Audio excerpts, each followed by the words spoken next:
Papa, c'est maman, sourit Eva en tendant le téléphone à son père. Pete se doutait bien de ce que cette conversation allait aborder, mais comme c'était sa première de la matinée avec sa femme, il l'attendait avec impatience.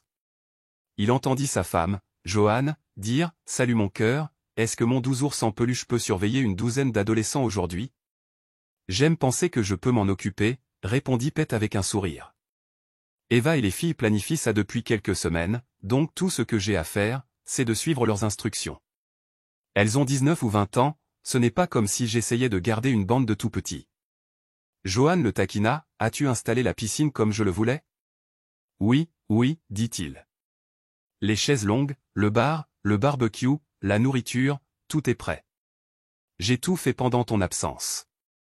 L'année prochaine, ce sera ton tour de jouer les chaperons, hein? Ne me dis pas que tu n'attendais pas ça avec impatience, dit-elle. Il y aura une douzaine d'adolescentes en bikini autour de toi tout l'après-midi. Je parie qu'à mon retour à la maison, tu seras plus que prêt pour moi. N'oublie pas qu'une de ces adolescentes est notre fille et 2 autres sont pratiquement des filles adoptives, dit-il. Je n'ai pas besoin d'une douzaine d'adolescentes en bikini pour être prêt pour toi. Je suis prêt pour toi tout le temps, tous les jours. Je sais que oui, et j'adore ça, dit Joanne avec un petit rire. Tu as passé une bonne matinée. C'était bien jusqu'à présent. Tu as fait bon voyage? Oui, c'était une conférence d'apprentissage productive, répondit-elle. Joanne travaillait comme conseillère en investissement senior pour une société d'investissement de taille moyenne dans une banlieue de Nashville et était avec l'entreprise depuis près de 6 ans. C'est super, ma chérie, dit Pete. Fais bon voyage de retour de San José. Merci, à tout à l'heure cet après-midi. Je t'aime. Je t'aime aussi. Eva leva les yeux au ciel en regardant son père, bien qu'au fond d'elle, elle était heureuse que ses parents s'aiment encore autant. Elle espérait être aussi amoureuse de son conjoint après 25 ans de mariage qu'il l'était. Pendant ce temps, Pete fut un instant perdu dans ses pensées. Ours en peluche avait été le surnom que Joanne lui donnait jusqu'à la naissance des enfants. Après cela, il était devenu « papa » jusqu'à ce que leur aîné parte à l'université. Depuis, il était redevenu son « ours en peluche », un nom qu'il ne détestait pas. Elle adorait se blottir contre lui et disait souvent qu'elle dormait mieux avec son ours en peluche à ses côtés. Qui était-il pour se plaindre? Lui, sa fille et ses 2 meilleurs amis avaient été occupés pendant quelques jours à tout préparer pour la fête. À seulement 2 semaines du début des cours universitaires pour Eva et ses amis, elle voulait une dernière grande réunion avant qu'elles ne partent toutes vers différentes régions du Sud-Est. Eva entamait sa 3e année d'études de médecine à l'université Vanderbilt, à environ 30 km au nord de la maison de ses parents à Franklin, dans le Tennessee. Elle vivait avec ses 2 meilleurs amis dans un appartement sur le campus. Comme sa mère, Eva mesurait 1,68 m, avait une silhouette pulpeuse et une personnalité pétillante. Lily et Carrie, ses meilleures amies susmentionnées, avaient passé la nuit et avaient aidé aux préparatifs ce matin-là. Lily était une grande fille afro-américaine élancée et magnifique, avec une peau brun clair couleur noix de pécan et de magnifiques longs cheveux bouclés. Du haut de son 1,78 m, elle dépassait Pete de quelques bons centimètres, ce qu'elle ne manquait pas de lui rappeler en le taquinant sans pitié. Pete ne s'en souciait pas, il l'adorait et aimait la voir à ses côtés. Elle était comme une sœur pour Eva et pratiquement une autre fille pour lui. Elle et Eva étaient inséparables depuis la 3e année de primaire. Lily avait une bourse d'athlétisme à Vanderbilt, courant le 800 mètres, le 1500 mètres et le mile. Plus jeune, elle courait occasionnellement avec Pete, mais en grandissant, Pete admit qu'il ne pouvait plus la suivre. Elle regrettait de ne plus courir avec lui, mais elle comprenait. Lily était aussi incroyablement intelligente, se spécialisant en mathématiques et en informatique. Carrie, l'autre meilleure amie d'Eva, avait été la première amie qu'Eva s'était faite le tout premier jour de l'école primaire. Carrie avait laissé tomber le sandwich que sa femme de ménage lui avait préparé, et Eva lui avait immédiatement offert la moitié du sien, quelque chose que ses parents lui avaient toujours appris à faire. Quand Lily rejoignit leur groupe quelques années plus tard, elle devint leur propre version des 3 mousquetaires, presque inséparables depuis. Carrie n'avait pas obtenu d'aussi bons résultats académiques qu'Eva et Lily, elle n'avait réussi qu'à obtenir 13. 30 ACS-ATS, mais les relations de vieille fortune de ses parents lui avaient quand même assuré une place à Vanderbilt. Par plaisanterie au lycée, au lieu d'être élue, la plus susceptible de réussir, ou une autre distinction générique, Carrie avait été désignée en plaisantant comme « la plus susceptible d'acheter une île ». C'était une petite blonde à l'allure de poupée et à la silhouette mignonne sur sa petite stature des 1,57 m. Les trois filles étaient plus comme des sœurs que des amies, et Pete aimait les avoir autour de lui. Sous le pavillon de jardin et la cuisine extérieure, que Pete avait construit lui-même au fil des ans, tout était prêt. La table était dressée pour le déjeuner et le reste de leurs amis devait arriver d'une minute à l'autre. C'était une magnifique journée d'août. Les chaises longues étaient parfaitement agencées, la piscine était impeccable et la pelouse était fraîchement tondue et soignée. Eva avait définitivement hérité du don de sa mère pour organiser et planifier des événements, pensa Pete avec un sourire. Eva avait gardé son père occupé pendant les 2 derniers jours avec tous les préparatifs de la fête. C'était sa petite fille et elle aimait se vanter de lui chaque fois qu'elle en avait l'occasion. Pete, en revanche, était plus timide que vantard, confiant en ses capacités mais jamais enclin à les exhiber. Elle supposait que la création et la gestion d'une petite société de conseil lui avaient inculqué un sens de l'humilité. Non pas que cela lui importait ce que faisaient les autres hommes, elle connaissait la plupart des pères des filles qui venaient et s'il y avait un jour un vote pour le meilleur papa, le sien gagnerait sans aucun doute haut la main. Après avoir aidé à servir une somptueuse variété de plats et de boissons non alcoolisées, Pete dit « D'accord, mesdemoiselles, je retourne à l'intérieur. Faites-moi savoir si vous avez besoin de quoi que ce soit. » Lily sourit et demanda « Es-tu sûre de ne pas vouloir rester ici et manger avec nous ?»« Merci, Lily, mais c'est pour vous toutes. Je vais bien, cet après-midi et pour vous les filles seulement. » Pete s'occupa dans son bureau d'où il pouvait encore voir une partie du pavillon et de la piscine.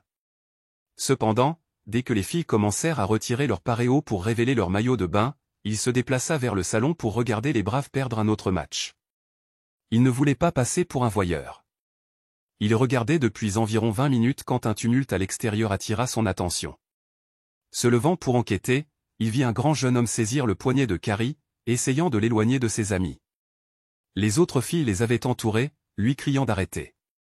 Pete se précipita dehors. Alors qu'il approchait, il cria « Hé, connard, lâche-la !» Le grand gaillard, probablement d'environ 1,90 m, vit Pete arriver et ricana. Il ne prit même pas la peine de ralentir en traînant une Carrie résistante vers le portail. La petite Carrie ne pesait pas plus de 52 kilos et ce gars faisait facilement 2 fois son poids. Alors que Pete s'approchait, l'intrus poussa Lily sur le côté. Elle trébucha et Pete essaya de la rattraper, mais sa grande taille heurta son nez. Pendant une brève seconde, Pete vit des étoiles, mais il se ressaisit rapidement et sprinta pour intercepter l'homme avant qu'il n'atteigne le portail de l'allée. « Lâche-moi » cria Carrie, se débattant contre sa prise. « Les filles, reculez » cria-t-il alors qu'il se rapprochait. Les autres filles reculèrent, mais restèrent assez proches pour observer, certaines filmant l'incident avec leur téléphone. « J'ai dit lâche-la » cria Pete, s'approchant de l'homme dont le nom était apparemment Ricky. Ricky, tenant fermement le poignet de Carrie dans sa main droite, tenta de lancer un direct du gauche sur Pete. Ce fut sa première erreur. Pete esquiva le coup et utilisa son élan pour délivrer un coup de poing solide au plexus solaire de Ricky. Un grand « ouf » s'échappa de la bouche de Ricky alors qu'il se penchait, haletant pour reprendre son souffle et lâchant Carrie. Sans perdre une seconde, Pete enchaîna avec un coup de genou puissant à l'aine de Ricky, le faisant tomber à terre à 4 pattes. « Fous le camp de mon jardin » cria Pete. Ricky se releva lentement, le visage tordu de colère. « Tu n'es pas aussi imposant que mon vieux l'a dit. Je vais me régaler à te tabasser. » Le grand gaillard tenta un coup maladroit sur Pete, un mouvement si mal exécuté et télégraphié que Pete l'esquiva facilement. Il était clair que Ricky n'avait aucune formation formelle. Alors que Ricky lançait un autre crochet droit sauvage, Pete l'esquiva, plaça son pied droit derrière la jambe de Ricky et le poussa fort. Ricky, déjà déséquilibré, tomba à la renverse par-dessus la jambe de Pete, atterrissant à plat sur le dos avec un grand bruit sourd. « Va-t'en, simplement, » dit Pete fermement. « Je ne veux pas avoir à te faire mal. » PL.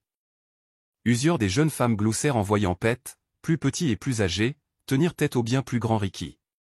Malheureusement, ces gloussements ne firent qu'enrager davantage Ricky. Il se releva en grognant « Tu bouges plutôt bien pour un ours en peluche. Mon père t'appelle un petit ours en peluche. » Pete fronça les sourcils, se demandant comment Ricky pouvait savoir quoi que ce soit sur lui. Ricky chargea à nouveau, mais maintenant Pete commençait à s'énerver. Il savait qu'il devait en finir avant de perdre son sang-froid et son contrôle. Ricky essaya de simuler un direct du droit, mais la tentative était d'une nullité risible. Quand il enchaîna avec un direct du gauche, Pet esquiva sans effort. Ce que Pet attendait arriva enfin, un autre crochet droit, celui-ci si lent qu'il semblait avoir commencé à Birmingham. Pet l'esquiva de nouveau, s'approcha et délivra une combinaison dévastatrice sur le flanc droit de Ricky, visant son rein et son foie. Pet n'était pas sûr si c'était le coup le plus dur qu'il ait jamais porté à quelqu'un, mais ça devait s'en approcher. Ricky s'effondra comme une pierre, tombant au sol. Il lui fallut près de 45 secondes pour simplement se mettre à quatre pattes. Personne ne gloussait plus alors que Ricky peinait à se relever. Pet lui attrapa une main, la plia derrière son dos et appliqua suffisamment de pression pour faire grimacer le jeune homme de douleur. Une fois Ricky debout, Pet le mena à travers le portail ouvert et le poussa sur l'allée.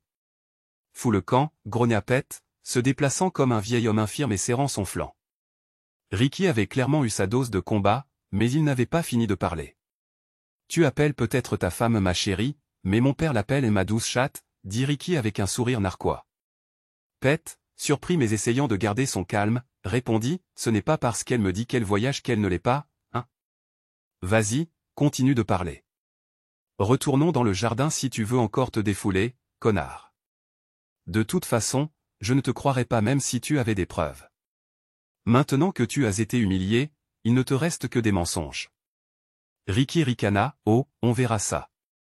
Je le croirai quand je le verrai de mes propres mains, répondit Pet en montrant sa propre main. Et même là, je penserais probablement que tu l'as falsifié. Toujours souriant d'un air narquois, Ricky reporta son attention sur la Mercedes de Carrie. Il frappa son poing sur le capot assez fort pour y laisser une bosse. C'est à ce moment-là que Pet remarqua enfin les cris des autres filles qui criaient et gesticulaient vers Ricky depuis quelques instants. Pet avait été si concentré sur la confrontation qu'il n'avait même pas enregistré leur voix. Ricky s'affala dans sa BMW et s'éloigna. Quand Pet se retourna, il vit plusieurs des jeunes femmes faire des gestes très peu féminins en direction de Ricky, leur téléphone toujours sorti et enregistrant. « Allez les filles, le spectacle est terminé », dit Pet fermement. « Rentrez à l'intérieur et s'il vous plaît, ne partagez pas cette vidéo avec qui que ce soit pour l'instant. Parlons-en d'abord, d'accord ?» Eva s'approcha de lui et s'exclama, « Papa, ton nez saigne. » L'instant d'après, Lily aboyait des ordres, « Faites de la place pour Monsieur Clark sur la chaise longue sous le parasol. Eva, va lui chercher une chemise propre. Carrie, va chercher de la glace. » Elles installèrent Pet et Lily retira sa chemise pour la presser contre son nez qui saignait. Les filles restantes, tout en maillot de bain, purent bien observer Pet, mince, musclé et étonnamment en forme pour un homme d'une quarantaine d'années. Aucune d'elles ne s'était attendue à voir le genre d'action qu'elle venait de vivre. Une fille courut au pavillon chercher à boire pour Pet, tandis qu'une autre essayait de le réinstaller dans la chaise longue. Les autres jacassaient sur ce qui s'était passé et jetaient occasionnellement des coups d'œil à Pet. Quand Carrie et Eva revinrent, Pet p. Il mit de la glace sur son nez et demanda qui diable était ce salaud qui élève un déchet pareil, et toi, Carrie, qu'est-ce qu'il te voulait? Eva intervint pour répondre, ce salaud, comme tu aimes l'appeler, c'est Ricky Farmington. C'est le fils d'Andrew Farmington, le patron de maman. L'expression de Pet se durcit. Oh, ces accusations antérieures venaient de passer d'un gamin stupide qui racontait n'importe quoi à peut-être un gamin stupide qui savait réellement quelque chose. Il essaya de cacher son inquiétude grandissante. Carrie intervint, la raison pour laquelle il s'en est pris à moi, c'est que nous sommes sortis ensemble il y a quelques semaines. Quand il m'a redemandé de sortir, j'ai refusé. J'ai essayé d'être gentille, mais lui ne l'était pas. Je suis désolé qu'il soit venu ici. Je ne sais pas comment il m'a trouvé, mais je suppose que l'une des filles a posté des informations sur elle. À fête d'aujourd'hui sur les réseaux sociaux. Elle se tourna vers ses amis et les supplia, s'il vous plaît, arrêtez de faire ça. Regardant Pet, elle demanda, Monsieur Clark, comment votre nez a-t-il commencé à saigner? Il ne vous a même pas touché. Pet sourit faiblement, je crois que c'est arrivé quand j'ai essayé d'attraper mon autre fille, Lily, quand elle est tombée sur moi. Le côté de sa tête a heurté mon nez. Lily halta, je suis tellement désolé, papa. Quand il m'a poussé, tu étais si près, et quand tu as essayé de m'attraper, on s'est juste emmêlé. Je ne voulais pas te cogner le nez. Pet lui serra la main doucement, ne t'inquiète pas, ce n'était pas ta faute. Il ne me semble pas cassé, juste endolori.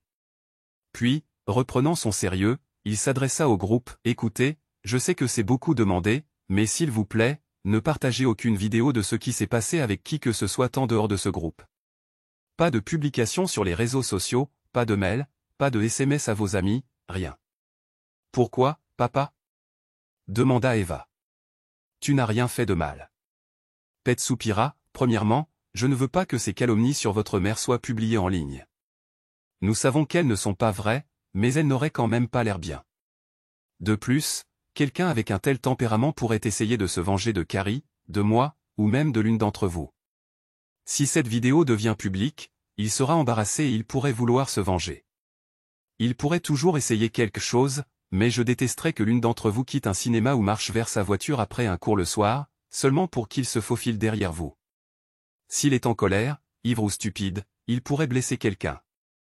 Bien sûr, il serait arrêté plus tard, mais avec un tempérament comme le sien, il pourrait faire de réels dégâts. D'abord, demanda Eva, allez-vous appeler la police? J'en ai bien peur, admit Pete.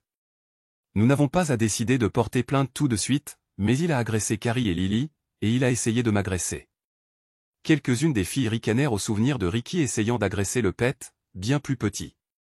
Et probablement d'autres choses, ajouta Pete. Je ferai venir quelqu'un pour prendre nos déclarations. Cela ne devrait pas prendre trop de temps. Je suis désolé que nous devions faire cela, mais c'est important. Vous pouvez toujours vous détendre au bord de la piscine et profiter de votre fête. Il se tourna vers Carrie, ton poignet va bien. Oui, je crois, répondit Carrie.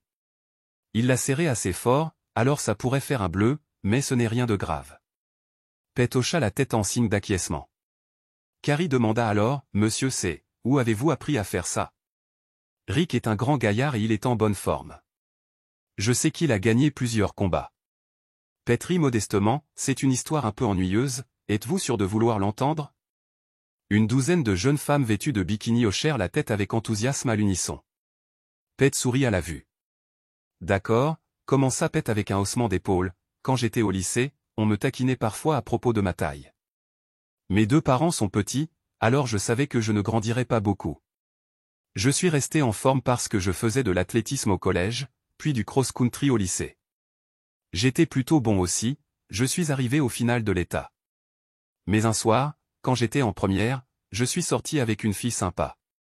Alors que nous quittions le cinéma, deux grands salauds, des gars comme Ricky, ont décidé de nous harceler. Ils m'ont bousculé pendant une minute pendant que j'essayais de les ignorer et de partir. Je ne voulais rien commencer, surtout que j'étais en rendez-vous. Heureusement, j'avais quelques amis à proximité qui ont vu ce qui se passait et sont venus aider. Les deux idiots ont fini par reculer et nous avons terminé notre rendez-vous. Mais quand je suis rentré à la maison, j'étais plus qu'un peu en colère à propos de ce qui s'était passé. J'en ai parlé à mon père et le lendemain même, il a trouvé un studio d'arts martiaux près de notre maison à Knoxville. Il m'a dit, sois le meilleur que tu puisses être, mais ne cherche pas les ennuis.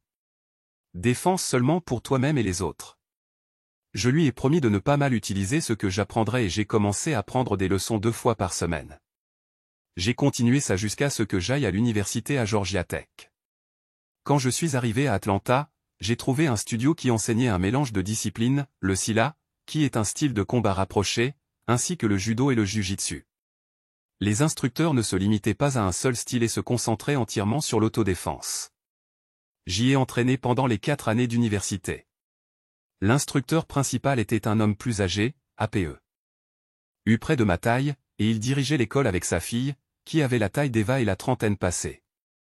C'était la combattante la plus incroyable que j'ai jamais vue, rapide, intrépide et mortelle. Je l'ai regardée s'entraîner contre de grands gars rapides avec des ceintures noires, et il ne la touchait presque jamais. Et quand il le faisait, il le regrettait généralement.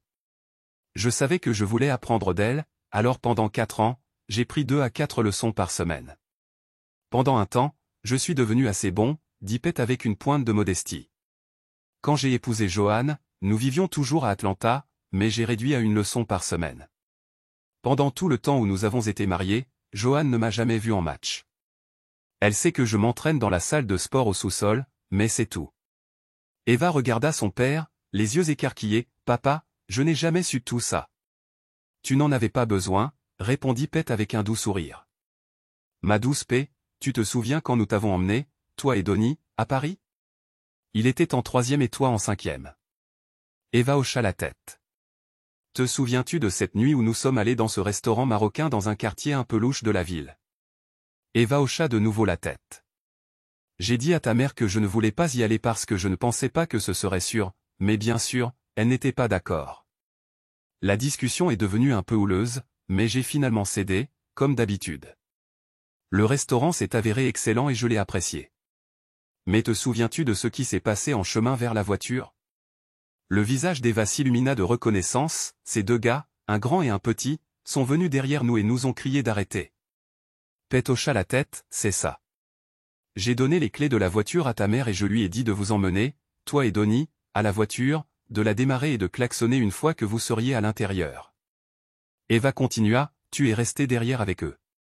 Pet hocha de nouveau la tête, j'ai dit à ta mère de partir si je n'étais pas là tout de suite et d'appeler la police. Je me demandais combien de temps il leur aurait fallu pour arriver dans ce quartier. Après votre départ, le grand gars a sorti un couteau et a dit l'argent. Je doute qu'il ait parlé beaucoup d'anglais au-delà de ça. J'ai levé les mains, faisant semblant de ne pas vouloir d'ennui, mais finalement il s'est approché suffisamment pour que je doive agir. Je l'ai gardé entre moi et le petit gars et j'ai rapidement réussi à lui arracher le couteau. Je l'ai enfoncé sur le côté de son genou pour l'incapaciter. Je suis surpris que tu n'aies pas entendu le cri qu'il a poussé. La mâchoire d'Eva tomba alors que Pet continuait, quand le petit gars a sorti son propre couteau, je l'ai frappé fort et son couteau est tombé. Mais les cris du grand gars ont attiré l'attention de plusieurs de leurs amis. Peu de temps après, un groupe de 6 ou 7 courait vers moi. À ce moment-là, je savais que je ne pouvais pas tous les prendre, alors j'ai commencé à courir vers la voiture. J'ai sprinté vers la voiture et quand j'ai entendu le klaxon, j'ai foncé. Votre mère s'était déjà engagée dans la rue et était prête à partir. J'ai sauté sur le siège avant et je lui ai dit d'accélérer. Depuis que ta mère et moi sommes mariés, c'est la seule fois où je me suis retrouvé dans une situation comme celle-là, jusqu'à aujourd'hui. Pet fit une pause et esquissa un petit sourire autodérisoire. Ce n'était pas entièrement vrai. Ce que Pet ne leur avait pas raconté, c'était un autre incident, des années auparavant, peu après la naissance de Donnie et Eva et juste avant que la famille ne déménage à Nashville. Pet et Johan étaient sortis danser un soir alors qu'ils vivaient encore à Atlanta. Ce soir-là, Johan avait croisé Bobby Taylor, un de ses ex-petits amis de l'université, qui jouait alors comme receveur pour les Atlanta Falcons. Johan n'avait pas beaucoup réfléchi à cette rencontre et quand Bobby lui avait demandé de danser, elle avait accepté. Pet bouillonnait intérieurement mais n'avait rien dit en les regardant danser brièvement. Plus tard, quand Pet avait vu Bobby se diriger vers les toilettes, il l'avait suivi. Bobby, qui avait à peu près la taille et la carrure de Ricky, avait souri d'un air suffisant à Pet et avait fait quelques commentaires sur combien Johan lui manquait et comment il pourrait danser un peu plus tard. Pet n'était pas d'humeur à jouer. Quand Bobby avait essayé de le dépasser en sortant des toilettes, Pet avait réagi d'un geste rapide. Pet avait projeté Bobby au sol avec force. Bobby était tombé sous un angle étrange et avait atterri sur son bras, le cassant au niveau du coude. Cette blessure avait mis fin à sa saison et les Falcons avaient finalement fait venir un remplaçant qui avait si bien joué que Bobby avait ensuite été échangé à une autre équipe. Aucune accusation n'avait été portée, mais Pet n'avait jamais oublié cette nuit-là. De retour au présent, Pet regarda les amis d'Eva et dit, « Alors, s'il vous plaît, ne partagez cette vidéo avec personne. D'ici la fin de la journée, il devrait y avoir exactement 13 copies, une pour chacun de nous, et jamais plus. » Les filles promirent toutes qu'elles ne la partageraient pas et Pet espéra qu'elles étaient sincères. « Je sais que ça gâche un peu l'ambiance, » ajouta Pet. « Vous ne devriez pas le laisser faire, » interjecta Lily, « c'est un salaud, oubliez-le. »« Tu veux dire, c'est un gros salaud, » dit Pet en souriant. Quelques filles rirent. Pet se leva et retourna à l'intérieur pour appeler la police. Quand l'officier arriva, il fut accueilli par toutes les charmantes jeunes femmes en maillot de bain. Embarrassées, elles se couvrirent rapidement et l'officier commença à recueillir leurs déclarations. Il examina le poignet de Carrie, notant qu'il était encore rouge mais pas gravement blessé. Le nez de Pet avait cessé de saigner et il avait déjà mis une chemise propre. La mère de Carrie arriva, car son père était en voyage, et resta jusqu'à ce que tout soit réglé. Toute la discussion prit environ 30 à 40 minutes. Une fois la voiture de police partie, la fête reprit. Carrie serra sa mère dans ses bras et lui fit signe de la main alors qu'elle partait en voiture. Eva s'approcha de Pet, « Papa, ça te dérangerait si nous restions ici jusqu'à ce que nous allions chez Carrie ?» Nous avions prévu de sortir danser après le dîner, mais après cet après-midi, nous nous sentirions plus en sécurité en restant ici ce soir. Pete sourit, c'est ta maison, Eva. Tu sais que ça ne me dérange pas. J'adore vous avoir ici. Elle serra son père dans ses bras et rejoignit ses amis. Pete regarda la dernière manche du match des Braves, qu'il perdait bien sûr. Pendant qu'il regardait, il reçut un SMS de Johan, avion retardé. Je serai à la maison tard. Il soupira. Les mots de Ricky, aussi infondés soient-ils, avaient planté une petite graine de doute dans son esprit et il détestait ça. Il avait besoin que Johan rentre à la maison pour qu'ils puissent parler plus tard ce soir-là. Quelques amis d'Eva entraînèrent Pete de nouveau dehors pour danser avec elle, ou plus précisément, elles dansèrent autour de lui. Elles essayèrent même de lui apprendre le electric slide à nouveau, mais Pete n'y arrivait tout simplement pas. Ces tentatives amusèrent tout le monde, y compris lui-même. Vers 22h, les filles étaient prêtes à se rendre chez Carrie. Pete reçut des câlins, des baisers sur la joue et de sincères remerciements de leur part à toutes alors qu'elles partaient. Le nettoyage ne prit pas longtemps, surtout avec un peu d'aide des filles plus tôt. Alors que Pete jetait le dernier sac poubelle dans la poubelle, il entendit la porte du garage s'ouvrir. Johan était enfin rentré. Il sortit pour l'aider avec son sac. Elle le salua avec un gros câlin et un rapide baiser sur les lèvres. « Tu m'as manqué, mon chéri, dit-elle. Comment s'est passée la fête ? Pete sourit, c'était intéressant. Je t'en parlerai dans une minute. Elles viennent de partir pour chez Carrie pour la nuit. Oh, je pensais qu'elles allaient sortir danser, dit Johan, surprise. Elles ont décidé de danser ici à la place. Je suis sûr que ça t'a dérangé, taquina-t-elle. As-tu éteint les lumières et les as-tu regardées de l'intérieur ? Son commentaire irrita un peu Pete, mais il garda un ton léger, non, Lily m'a traîné dehors et j'ai fini par danser avec la plupart d'entre elles avant qu'elles ne partent. Eh bien, je parie que tu étais de très bonne humeur, dit-elle en plaisantant. Si je n'étais pas si épuisé par le trajet. Après ton vol de retour et les retards, je serais ravi de prendre soin de toi. Pete n'était pas d'humeur non plus. Laisse-moi entrer ton sac et je te verserai un verre de vin. J'ai une sacrée histoire à te raconter.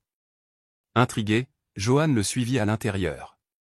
Une fois installée dans le salon avec son verre de vin, elle remarqua que Pete avait choisi de s'asseoir en face d'elle plutôt qu'à côté d'elle. Oh, ça doit être sérieux, dit-elle en haussant un sourcil avec un sourire taquin. Pete prit une profonde inspiration et commença à raconter les événements de la journée, y compris la confrontation avec Ricky et l'appel à la police. Il omit cependant le dialogue spécifique que Ricky avait utilisé à son sujet. Johan était choqué que quelqu'un puisse être aussi effronté au point de s'introduire dans leur jardin et d'agir si agressivement, mais lorsque Pete révéla le nom de l'agresseur, elle se figea. Son nom est Ricky. Ricky Farmington, le fils d'Andrew. Le choc, puis l'incrédulité, traversèrent le visage de Johan. Pas possible. Je n'arrive pas à croire qu'il ait fait ça. Il doit y avoir une erreur. Pete répondit froidement, Andrew a clairement oublié de lui apprendre certaines choses. Puis, il pensa à lui-même, comme les bonnes manières, le respect, comment se battre et quand fermer son clapet. Johan réfléchit un instant. Attends une minute, Ricky est énorme. Tu es en train de me dire que tu l'as viré du jardin comme un déchet ? Elle gloussa à l'idée, puis gloussa encore, et soudain elle éclata de rire de manière incontrôlable. Quoi ? Dit-elle entre deux rires. Tu inventes, n'est-ce pas ? Mon mari, tout son 75 kilos, a mis dehors ce colosse. Il a l'air de faire presque 2 fois ta taille. Bon, quelle est la blague ? Pete ne trouva pas son amusement drôle, son expression s'assombrit et Johan le remarqua. Oh, allez, Pete, dit-elle. Je n'essaie pas de te vexer, mais sois réaliste. Pete se leva brusquement. Bonne nuit, Johan. Ne boude pas, chérie, l'appelait-elle. Je ne le pensais pas mal. Mais comment aurait-il pu le prendre autrement ? Je serai là dans une minute, dès que j'aurai fini ce verre, dit-elle, mais elle fut choquée quand il répondit froidement, ne t'embête pas. Johan termina son vin dans la cuisine, l'appelant, mais il ne répondit pas.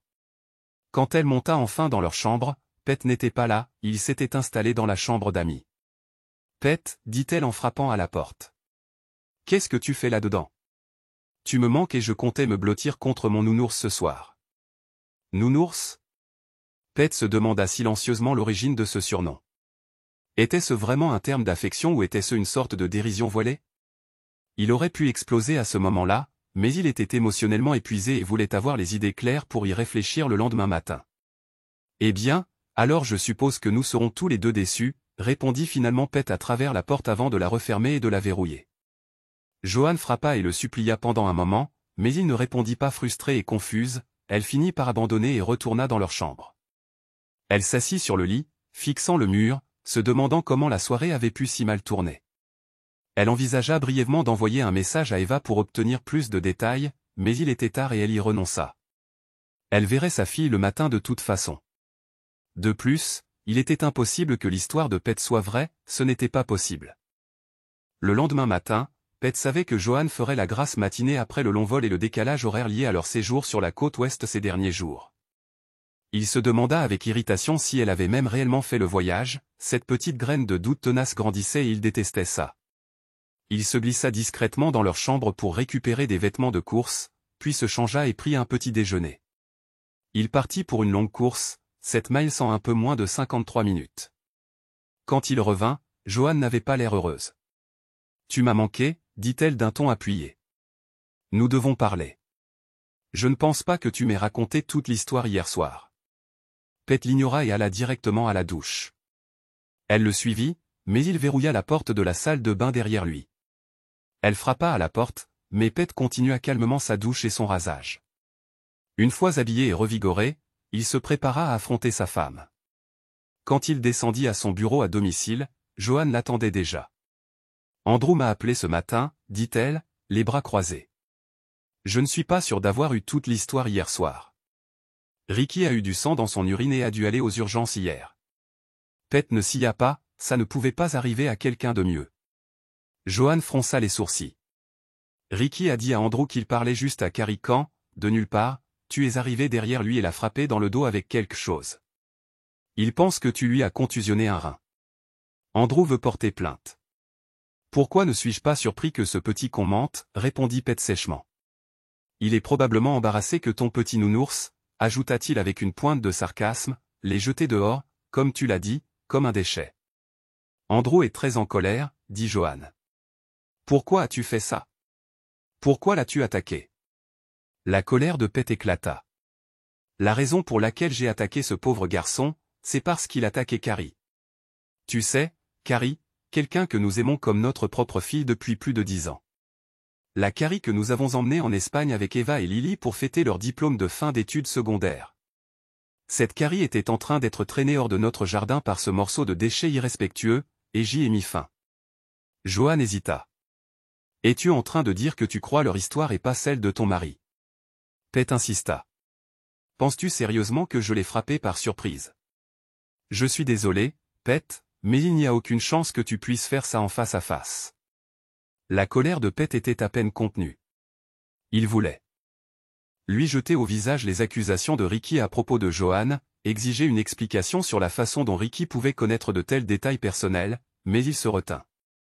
Tout ce qu'il avait, c'était des oui-dire de Ricky, rien d'assez solide pour la confronter. Si les accusations étaient vraies, cependant, cela signifierait la fin de leur mariage. Pour l'instant, il devait laisser couler. Alors, que je comprenne bien, dit Pete, sa voix froide. Tu ne crois pas que je pourrais l'affronter en face à face, d'homme à homme? Sans vouloir t'offenser, chérie, je t'aime plus que tout, dit Johan prudemment.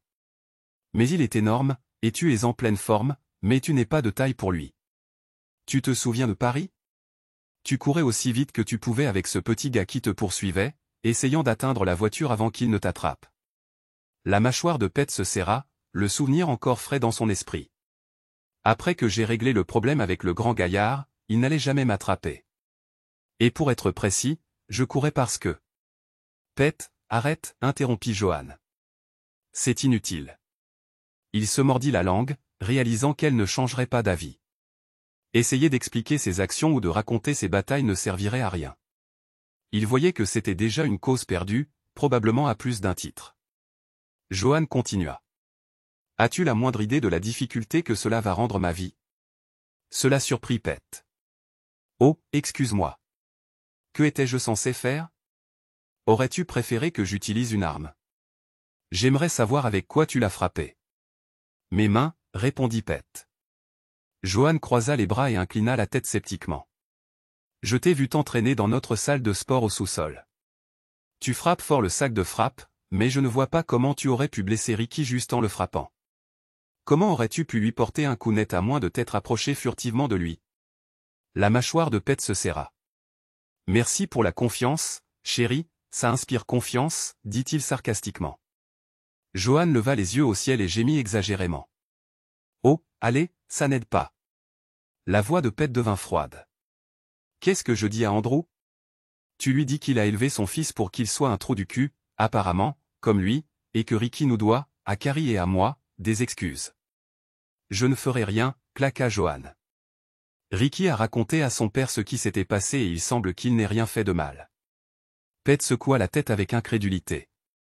Tu dois délirer si tu le crois lui plutôt que ton propre mari. Est-ce qu'Andrew t'a donné des drogues pendant que tu voyageais? Le visage de Johan rougit à cette remarque, et elle était sur le point de répondre lorsqu'ils entendirent un véhicule s'approcher et klaxonner. Reconnaissant pour l'interruption, ils se levèrent tous les deux pour voir qui était arrivé. C'était une grande Bentley. En sortaient Eva, Lily, Carrie et Brian, le père de Carrie. Les trois filles coururent embrasser Pet, puis Johan. Un instant plus tard, Brian s'approcha et tendit la main à Pet. Pet, je veux te remercier d'avoir veillé sur Carrie, dit Brian sincèrement. Ça compte beaucoup pour moi que tu aies fait ce que tu as fait. Elle est tout pour moi, et je te serai éternellement reconnaissant. Pet haussa les épaules, visiblement mal à l'aise avec les éloges. Tu sais, nous aimons Carrie. Il n'était pas question que je la laisse partir avec lui. Ça n'allait pas arriver. Tu aurais fait la même chose. Brian hocha la tête, comprenant, et Johan intervint. Les filles, pourriez-vous s'il vous plaît m'expliquer ce qui s'est passé? J'ai des versions contradictoires des événements, entre ce que Ricky a dit à son père et ce que Pet me dit. Eva demanda incrédule, tu as deux versions différentes et tu ne crois pas papa? Eh bien, pas exactement, dit Johan défensivement. Ce n'est pas ce que je dis. J'aimerais juste l'entendre de quelqu'un d'autre. Tout cela semble si, je ne sais pas, absurde. Pet secoua la tête et rentra silencieusement. Il ne resterait pas longtemps. Pendant que les filles décrivaient l'incident en détail à Johan, Pet était à l'étage en train de faire ses bagages, son ordinateur portable et un sac pour la nuit. Il avait besoin d'espace avant de dire quelque chose qu'il ne pourrait pas reprendre. Il avait besoin de temps pour réfléchir à ce qu'il allait faire ensuite. Quand Pet revint dehors, Brian, Carrie et Lily étaient partis, et Johan se tenait là, stupéfaite. Le regard d'incrédulité sur son visage dit à Pet tout ce qu'il avait besoin de savoir. Elle ne le croyait toujours pas. Elle ne pouvait toujours pas concilier la vérité avec ce qu'elle pensait savoir de son mari. Son attention sur la façon dont la situation l'affectait elle et son travail, et non lui, leur fille ou Carrie, en disait long. Pet rompit le silence. Alors, qu'allons-nous faire à propos de ce trou du cul? Quelqu'un doit lui rendre les bonnes manières. Johan ricana. Et tu penses que tu vas être celui qui le fera? Pet n'arrivait pas à croire ce qu'il entendait. Elle venait d'écouter trois personnes corroborer son histoire, et pourtant elle doutait encore qu'il soit capable de gérer Ricky. Pensait-elle vraiment si peu de lui? Pensait-elle que son mari était un lâche? Il est probablement assez énervé, dit Johan. Pet eut un sourire narquois. Il pisse probablement encore du sang. Mais ce qu'elle dit ensuite le brisa. Je ne pense pas que tu auras autant de chance la prochaine fois, dit-elle sèchement. Le regard sur le visage de Pet lui indiqua qu'elle était allée trop loin. Elle ne l'avait pas dit méchamment, elle essayait juste de protéger son mari de se blesser. Elle ne pouvait pas imaginer comment il pourrait affronter directement un jeune homme aussi grand et fort. Le visage de Pet passa du choc à une fureur à peine contenue. Quand as-tu perdu tout respect pour moi en tant qu'homme, Johan? Demanda Pet doucement. Tu ne me traitais pas comme ça avant. Tu avais confiance en moi. Je vois que c'est fini maintenant. Tu es ridicule, protesta Johan. Mes sentiments pour toi n'ont pas changé. Je suis fier de toi et de tout ce que nous avons fait ensemble. Eh bien, appelle-moi sceptique, répondit Pet amèrement. Savais-tu que j'ai plusieurs personnes de société du Fortune 500 dans mes contacts? Ces gens m'appellent, moi et mon entreprise, quand ils ont besoin d'aide. C'est comme ça que je gagne ma vie. Mon entreprise ne gagne peut-être pas autant que celle d'Andrew, mais mes employés et moi obtenons énormément plus de respect dans notre industrie. Apparemment, beaucoup plus de respect que je n'en obtiens à la maison. L'expression de Johan flancha. Qu'est-ce que ça veut dire?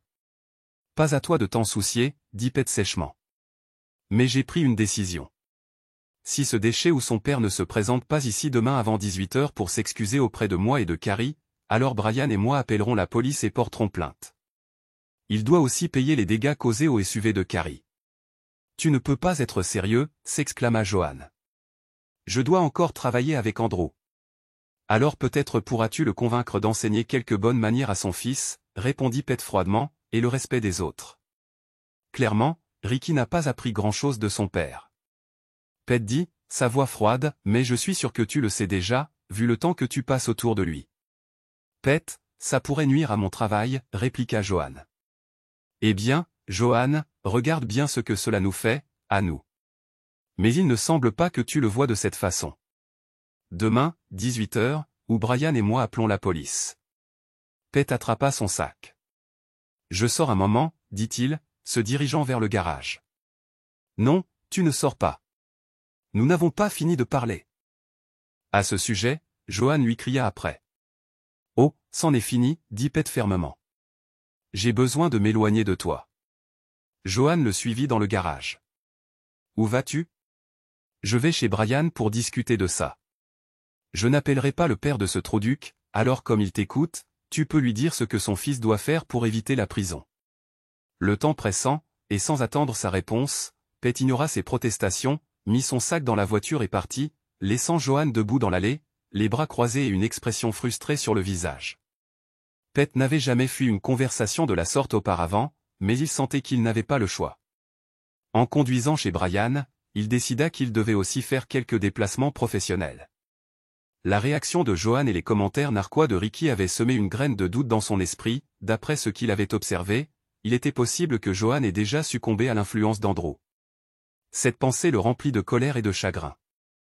Voyager lui donnerait non seulement de l'espace, mais aussi du temps pour comprendre à quel point l'implication de Johan avec Andrew pouvait être profonde. Bon sang, Johan, marmonna Pet pour lui-même en conduisant. Brian et Pet convinrent fermement que si Ricky ne se présentait pas pour s'excuser le lendemain avant 18h, ils appelleraient la police. Cette nuit-là, Pet s'enregistra dans un hôtel local. Il s'assit au bureau de sa chambre, essayant de se concentrer sur son travail tandis que le match des Braves passait discrètement en arrière-plan. Vers 17h, son téléphone sonna. Il avait bloqué le numéro de Johan et le téléphone de la maison pour s'assurer une certaine paix, alors il se demanda qui cela pouvait être. Eva? Pet répondit chaleureusement. Salut papa, dit Eva. Je rentre à l'appartement, tu es dans le coin. Oui, je suis au Résidence Inn, près du centre commercial, chambre 413. J'arrive dans quelques minutes, dit-elle. 10 minutes plus tard, on frappa à la porte. Quand Pet l'ouvrit, Eva le serra fort dans ses bras. Je ne comprends pas, papa, dit-elle, la voix brisée. Pourquoi maman ne nous croit-elle pas? Pet soupira. Je dirais qu'elle n'a pas une très haute opinion de ma capacité à protéger ma famille. Elle devrait, dit Eva fermement. Je lui ai parlé de Paris. Pet haussa les épaules. Laisse-moi deviner, elle ne t'a pas cru. Eva secoua la tête et une larme coula sur sa joue. Pet tendit la main et l'essuya. Je suis désolé, ma puce, dit-il. Peut-être que le grand Andrew l'a convaincu que je ne suis pas tout à fait à la hauteur. Je ne sais pas, tu ne crois pas ce que ce trouduc a dit, n'est-ce pas, papa, demanda Eva, la voix emplie d'inquiétude. Pour la deuxième fois, Pet dut se retenir de dire à sa fille ce qu'il craignait, que la perte de respect de Johan pour lui puisse provenir de son implication avec Andrew. Il détestait le lui cacher, mais il ne pouvait pas laisser Eva penser de telles choses sur sa mère, du moins pas encore. Non, dit Pet doucement. Il racontait juste des bêtises. Pet détestait mentir à sa fille, mais tant qu'il n'avait pas de preuves, tout n'était que pure spéculation. Ne t'inquiète pas, ma chérie, tout va bien se passer. Je veux te croire, papa, dit Eva, mais je suis inquiète. Ne le sois pas, on va s'en sortir, dit Pet. Eva le regarda, se demandant s'il parlait d'elle, de lui-même ou de leur famille dans son ensemble. Quelques minutes plus tard, elle partit, retournant à son appartement. L'école commencerait dans quelques semaines et il lui restait encore quelques jours de son stage d'été au centre médical universitaire. Le lendemain matin, Pete vérifia son application de sécurité domestique pour savoir quand Johan partait travailler. Il n'était pas pressé de retourner à la maison tant qu'elle y serait, et travailler à domicile avait ses inconvénients, surtout lors d'une dispute avec sa femme. À l'heure du déjeuner, il consulta enfin ses messages.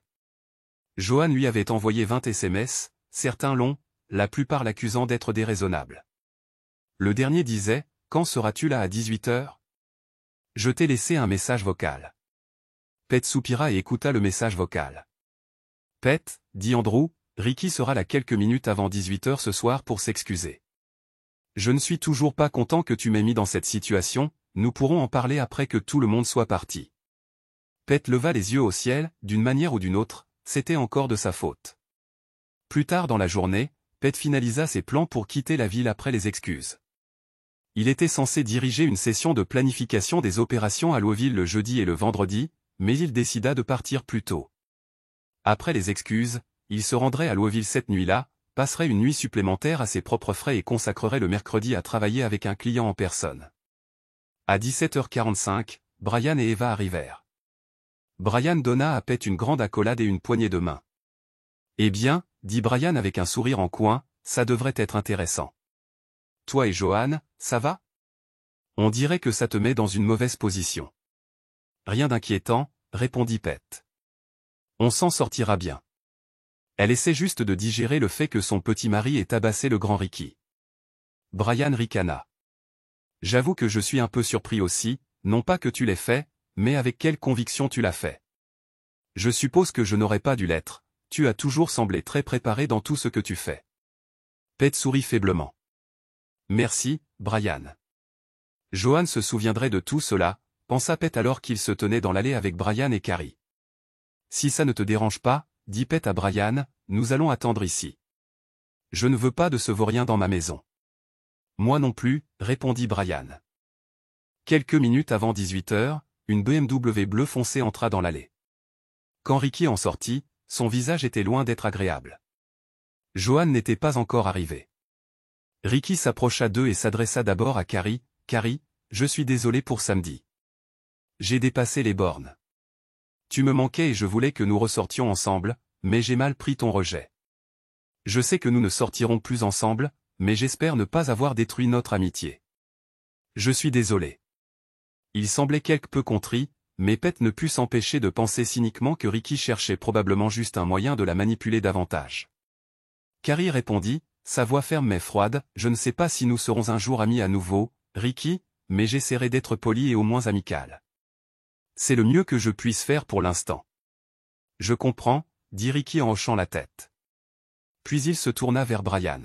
« Monsieur Williamson, je suis désolé pour ce que j'ai fait à Carrie et à son SUV. Envoyez-nous simplement la facture et nous nous en occuperons. » Les mots « je suis désolé » sortirent de la bouche de Ricky, mais il n'y avait pas beaucoup de sincérité derrière eux. Brian hocha simplement la tête, son expression indéchiffrable. Finalement, Ricky se tourna vers Pete. Quelle que soit la contrition qu'il avait montrée plus tôt, elle disparut. « Monsieur Clark, je m'excuse d'avoir interrompu la fête et de m'être introduit sur votre propriété. Je n'aurais pas dû faire ça. » D'accord, Ricky, merci. Je pense que nous en avons fini ici, répondit Pete froidement. Alors que Ricky se tournait pour partir, il ne put résister à une dernière pique. Il souriait, juste avant de monter dans sa voiture, il jeta un coup d'œil à Pete et articula le mot « Kitty ». Pete ouvrit calmement la main et la désigna, répétant le geste qu'il avait fait samedi, un signal silencieux qu'il croyait les accusations précédentes de Ricky concernant Johan. Quand il vit la preuve, Ricky sourit, monta dans sa voiture et partit. Brian rompit le silence. Eh bien, ses excuses à Carrie semblaient sincères, les nôtres pas tellement. Qu'est-ce qu'il t'a dit avant de partir? Pete secoua la tête. Rien d'important. Il essayait juste de me provoquer à nouveau en évoquant quelque chose dont nous avions parlé en partant samedi. Carrie baissa les yeux, se sentant affreuse d'avoir accepté de sortir avec Ricky en premier lieu. Quelle mauvaise décision, pensa-t-elle. Je suis tellement désolé, dit-elle doucement. Brian intervint. Si tu as besoin d'aide avec lui, fais-le-moi savoir. Je peux lancer une équipe d'avocats contre lui et son père d'un seul coup de fil. Je pourrais même trouver 1 ou 2 adjoints pour le suivre à la trace pendant quelques week-ends. Cela pourrait être divertissant. Il sourit faiblement à cette idée. Merci, Brian. Remettons ça à plus tard pour l'instant. J'ai quelques autres problèmes à résoudre d'abord. Brian hocha la tête, comprenant. La veille, après avoir déposé Eva chez elle, Carrie avait raconté à ses parents toutes les choses odieuses que Ricky avait dites sur Joanne. Brian et sa femme connaissaient Joanne depuis des années et, bien qu'ils ne croient pas les accusations de Ricky, ils espéraient de tout cœur qu'elles n'étaient pas vraies. Brian et Pete se serrèrent la main et Carrie fit un câlin d'adieu à Pete avant qu'ils ne partent. Pete ouvrit le garage et se prépara à partir. Alors qu'il sortait de l'allée, la voiture de Joanne approcha. Il ne se donna même pas la peine de saluer alors qu'il tournait sa voiture vers le nord, en direction de Louisville. Pete sentait que ce temps loin serait crucial pour lui. Cela lui permettrait de se calmer et de comprendre ce qu'il fallait faire ensuite, surtout en ce qui concernait Joanne. Sa réaction à la situation l'avait ébranlé, et les accusations de Ricky à son sujet n'avaient fait qu'aggraver sa frustration. S'il restait à la maison, il savait qu'il ne pourrait pas s'empêcher de dire quelque chose qu'il pourrait regretter. 10 minutes après avoir commencé à rouler, son téléphone sonna. Il envisagea de l'ignorer, mais décida de répondre. À ce stade, il estimait qu'il ne restait pas grand-chose à perdre, à part peut-être plus d'agacement. Allô? Joanne. Pete, j'espère que tu allais juste au magasin et que tu reviens tout de suite. Non, répondit Pete sèchement. Mon client avait besoin que je vienne à Louisville quelques jours plus tôt.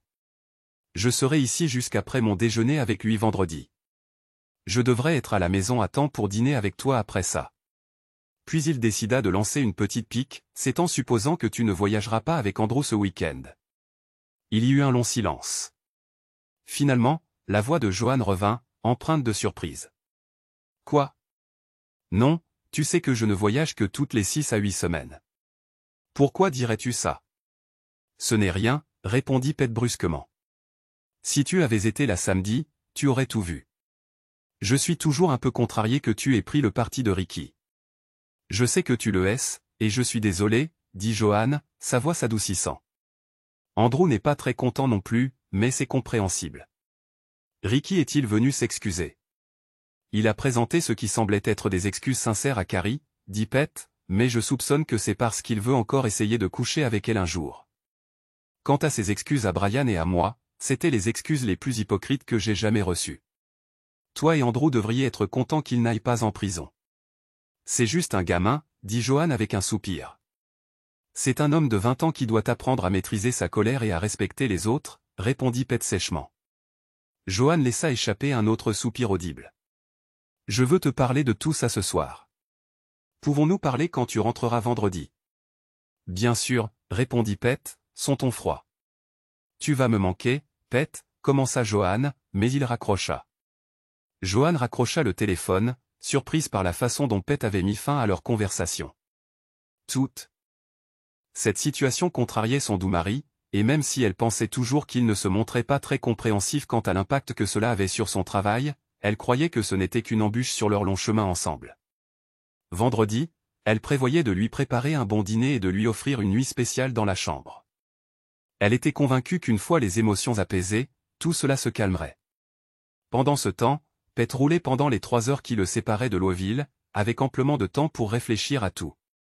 Il ne pouvait se débarrasser du sentiment que Ricky en savait trop pour que ses accusations soient de simples ragots. Cela en disait long sur Andrew s'il partageait de telles informations avec son fils, mais si Andrew était le genre d'homme à coucher avec des femmes mariées, il n'était pas vraiment surprenant qu'il ne soit pas non plus un excellent père. Plus Pete y pensait, plus il était convaincu que Joanne et Andrew avaient probablement flirté pendant leur voyage d'affaires, et si le commentaire de Ricky était à croire, cela ne se produisait peut-être pas seulement lors des voyages, cela pouvait se passer en ville, près de chez eux. Andrew était divorcé, donc il n'aurait même pas besoin d'hôtel. Bon sang. La plus grande peur de Pete était que Ricky essaie de lui frotter le nez dedans, soit en exposant des preuves, soit en fabriquant quelque chose pour le faire passer pour un imbécile. Pete serait à l'affût de cela, mais il savait qu'il avait besoin de plus que de la vigilance. Si Joanne était une tricheuse, Pete soupçonnait qu'il pourrait éventuellement devenir négligent, surtout s'il voyageait davantage. Andrew semblait être un connard assez arrogant pour essayer de se faufiler dans la propre maison de Pete, et Johan, se sentant redevable envers son patron, pourrait le permettre. Ou, pensa Pet sombrement, je pourrais simplement engager un détective privé pour les suivre. L'idée lui tordait les entrailles, il ne pouvait pas croire qu'il en était arrivé là, à remettre en question la fidélité de sa femme après des années de ce qu'il pensait être. C'était un mariage heureux. Le récent manque de respect de Johan envers lui était inattendu et douloureux. Il se demanda depuis combien de temps son amour pour elle l'avait aveuglé. Lorsque Pet s'enregistra à son hôtel, il ne perdit pas de temps. Il créa un nouveau compte Amazon et commanda plusieurs caméras Wi-Fi cachées à placer dans la maison. Elles arriveraient à son hôtel le jeudi. Il espérait qu'elles ne captureraient jamais rien d'incriminant, mais il n'était pas optimiste quant aux chances. Ce fut une longue semaine pour tout le monde. Eva appela Pet à plusieurs reprises et il la rassura en lui disant qu'il allait bien. Même Donnie l'appela une fois pour prendre de ses nouvelles et Pet lui donna la même assurance. Johan, quant à elle, lui laissa des messages textes et vocaux professant tout son amour et son manque. Commodément, ceux-ci étaient envoyés lorsque Pet était avec des clients, il n'eut donc pas à répondre. Il en était reconnaissant car il n'était pas prêt à lui parler. Le vendredi, Pet fit les 3h30 de route pour rentrer chez lui, redoutant ce qui pourrait l'attendre. Mais quand il arriva, les choses se passèrent mieux que prévu. Johan le salua à la porte, vêtu d'une robe flatteuse qui arrivait juste au-dessus de ses genoux, de talons hauts et de jolis bijoux. Elle était éblouissante et Pet soupçonna instantanément qu'elle avait l'intention de sortir dîner. Avec ses talons, elle était aussi grande que lui, mais il avait toujours aimé la voir à son bras, donc ça ne le dérangeait pas. Elle sourit chaleureusement, « Bienvenue à la maison, chérie. Je pensais que nous pourrions sortir ce soir, dans ce restaurant de steak que tu aimes. » Pet accepta. Sortir la maintiendrait de bonne humeur et éviterait les conversations difficiles, du moins jusqu'à leur retour. Ils se changèrent rapidement et se dirigèrent vers le restaurant de steak chic.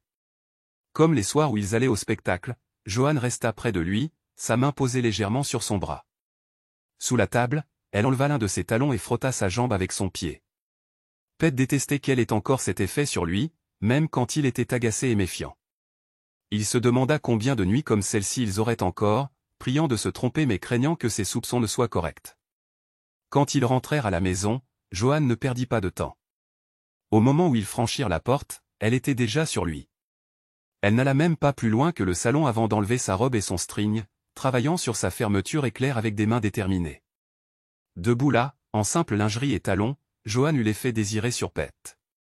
Elle ne se formalisa pas du tout quand il la saisit, la fit pivoter et la pencha sur le canapé. Ensuite, elle le tira en haut des escaliers vers la chambre où il recommand. Alors qu'elle était allongée sur lui, essoufflée et comblée, elle murmura, « C'était merveilleux. J'en avais besoin. Je t'aime, Pet. » Il la serra dans ses bras et répondit, « Moi aussi, je t'aime, Johan. » Elle rata un temps verbal. Après être restée allongée sur lui quelques minutes de plus, Johan se leva pour aller à la salle de bain et se préparer pour le lit. Quand elle revint, elle se blottit contre Pet, passa son bras autour d'elle et s'endormit paisiblement, convaincue que tout allait bien dans le monde. Le lendemain matin, Johan était réveillé avant Pet, traçant des cercles paresseux sur sa poitrine. Une fois qu'elle put dire qu'il était complètement éveillé, elle dit « Merci pour la nuit dernière. C'était une bonne nuit. » Pet dut admettre que c'était plutôt agréable. « Mon plaisir, chérie. » Mais le mot « chérie » raviva son souvenir de la provocation de Ricky et un sentiment aigre lui tordit les entrailles. Johan rompit le silence, « J'ai besoin de te dire quelque chose, mais j'espère que tu ne seras pas trop contrarié. » Pet haussa un sourcil, « Qu'est-ce que c'est ? » Je dois aller à Memphis pour rencontrer l'un de nos clients universitaires jeudi. Ils veulent un examen complet de leur portefeuille, dit Johan. Je devrais être de retour vendredi. Pet haussa un sourcil, oh, comment cela s'est-il produit? Ces choses ne sont-elles pas généralement programmées plus longtemps à l'avance? Johan soupira, normalement, oui, mais un concurrent leur a parlé. Ce sont l'un de mes meilleurs clients, alors Andrew veut que j'y aille pour consolider la relation. Oh, alors tu y vas seul cette fois, demanda Pet. Oui. Ils sont avec moi depuis longtemps, donc ça devrait aller. Pet resta silencieux un instant, perdu dans ses pensées. Johan le remarqua et demanda, tu vas bien? Oui, répondit-il. Je suis dans une situation similaire. Je dois voyager le week-end prochain et la semaine suivante.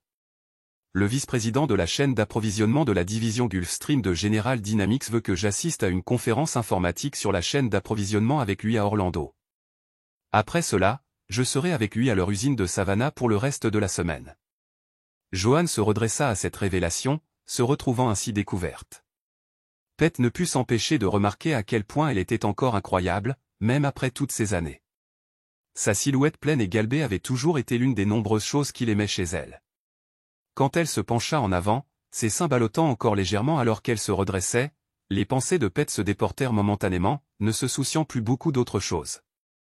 Il réagit en la tirant près de lui et en l'embrassant profondément. Joanne fondit dans ses bras, reconnaissante de la distraction. La matinée se transforma en quelque chose qu'ils n'avaient pas fait depuis des années, des rapports sexuels lents et tranquilles, suivis d'une douche chaude ensemble. Tous deux en profitèrent immensément, et Joanne détestait silencieusement que des moments comme celui-ci soient devenus si rares entre eux. Elle savait que c'était en partie sa faute, et Pete détestait sentir que cette intimité risquait de se terminer douloureusement. Au petit déjeuner, Joanne hésita mais finit par demander, « Pete, nous n'avons pas parlé du week-end dernier. Est-ce que ça va entre nous ? J'espère que tu sais à quel point je t'aime. Nous devons trouver un moyen de surmonter cela, car j'ai des projets à long terme pour toi, pour nous. » Pete sourit faiblement et lui serra la main, « J'aimerais ça aussi, Joanne, dit-il, bien qu'au fond, il ne pensait pas que cela se produirait. » À son crédit, Joanne fit de son mieux tout le week-end et la semaine suivante pour montrer son amour à Pete, non seulement par le sexe mais aussi par les petites attentions qu'elle n'avait pas eues depuis des années. Pete fit de son mieux pour lui rendre l'appareil, mais quoi qu'il fasse, il ne pouvait pas se débarrasser du sentiment que la fin approchait rapidement. Pendant le week-end, Pete travailla discrètement pour se préparer à ce qu'il craignait. Il installa un traceur GPS sur la voiture de Joanne, cartographiant ses déplacements. Les colis Amazon qu'il avait cachés dans son coffre furent soigneusement mis en place. Les détecteurs de fumée, les livres sur les étagères et les prises murales furent remplacés par des caméras Wi-Fi cachées et des microphones.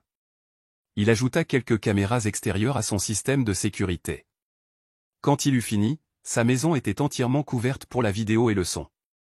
Mais au lieu de se sentir préparé, Pete avait le cœur retourné. Le jeudi matin, Joanne embrassa Pete pour lui dire au revoir. « Vas-tu conduire ta voiture jusqu'à Memphis ou prendre une voiture de location ?» demanda Pete. « Je prendrai la mienne.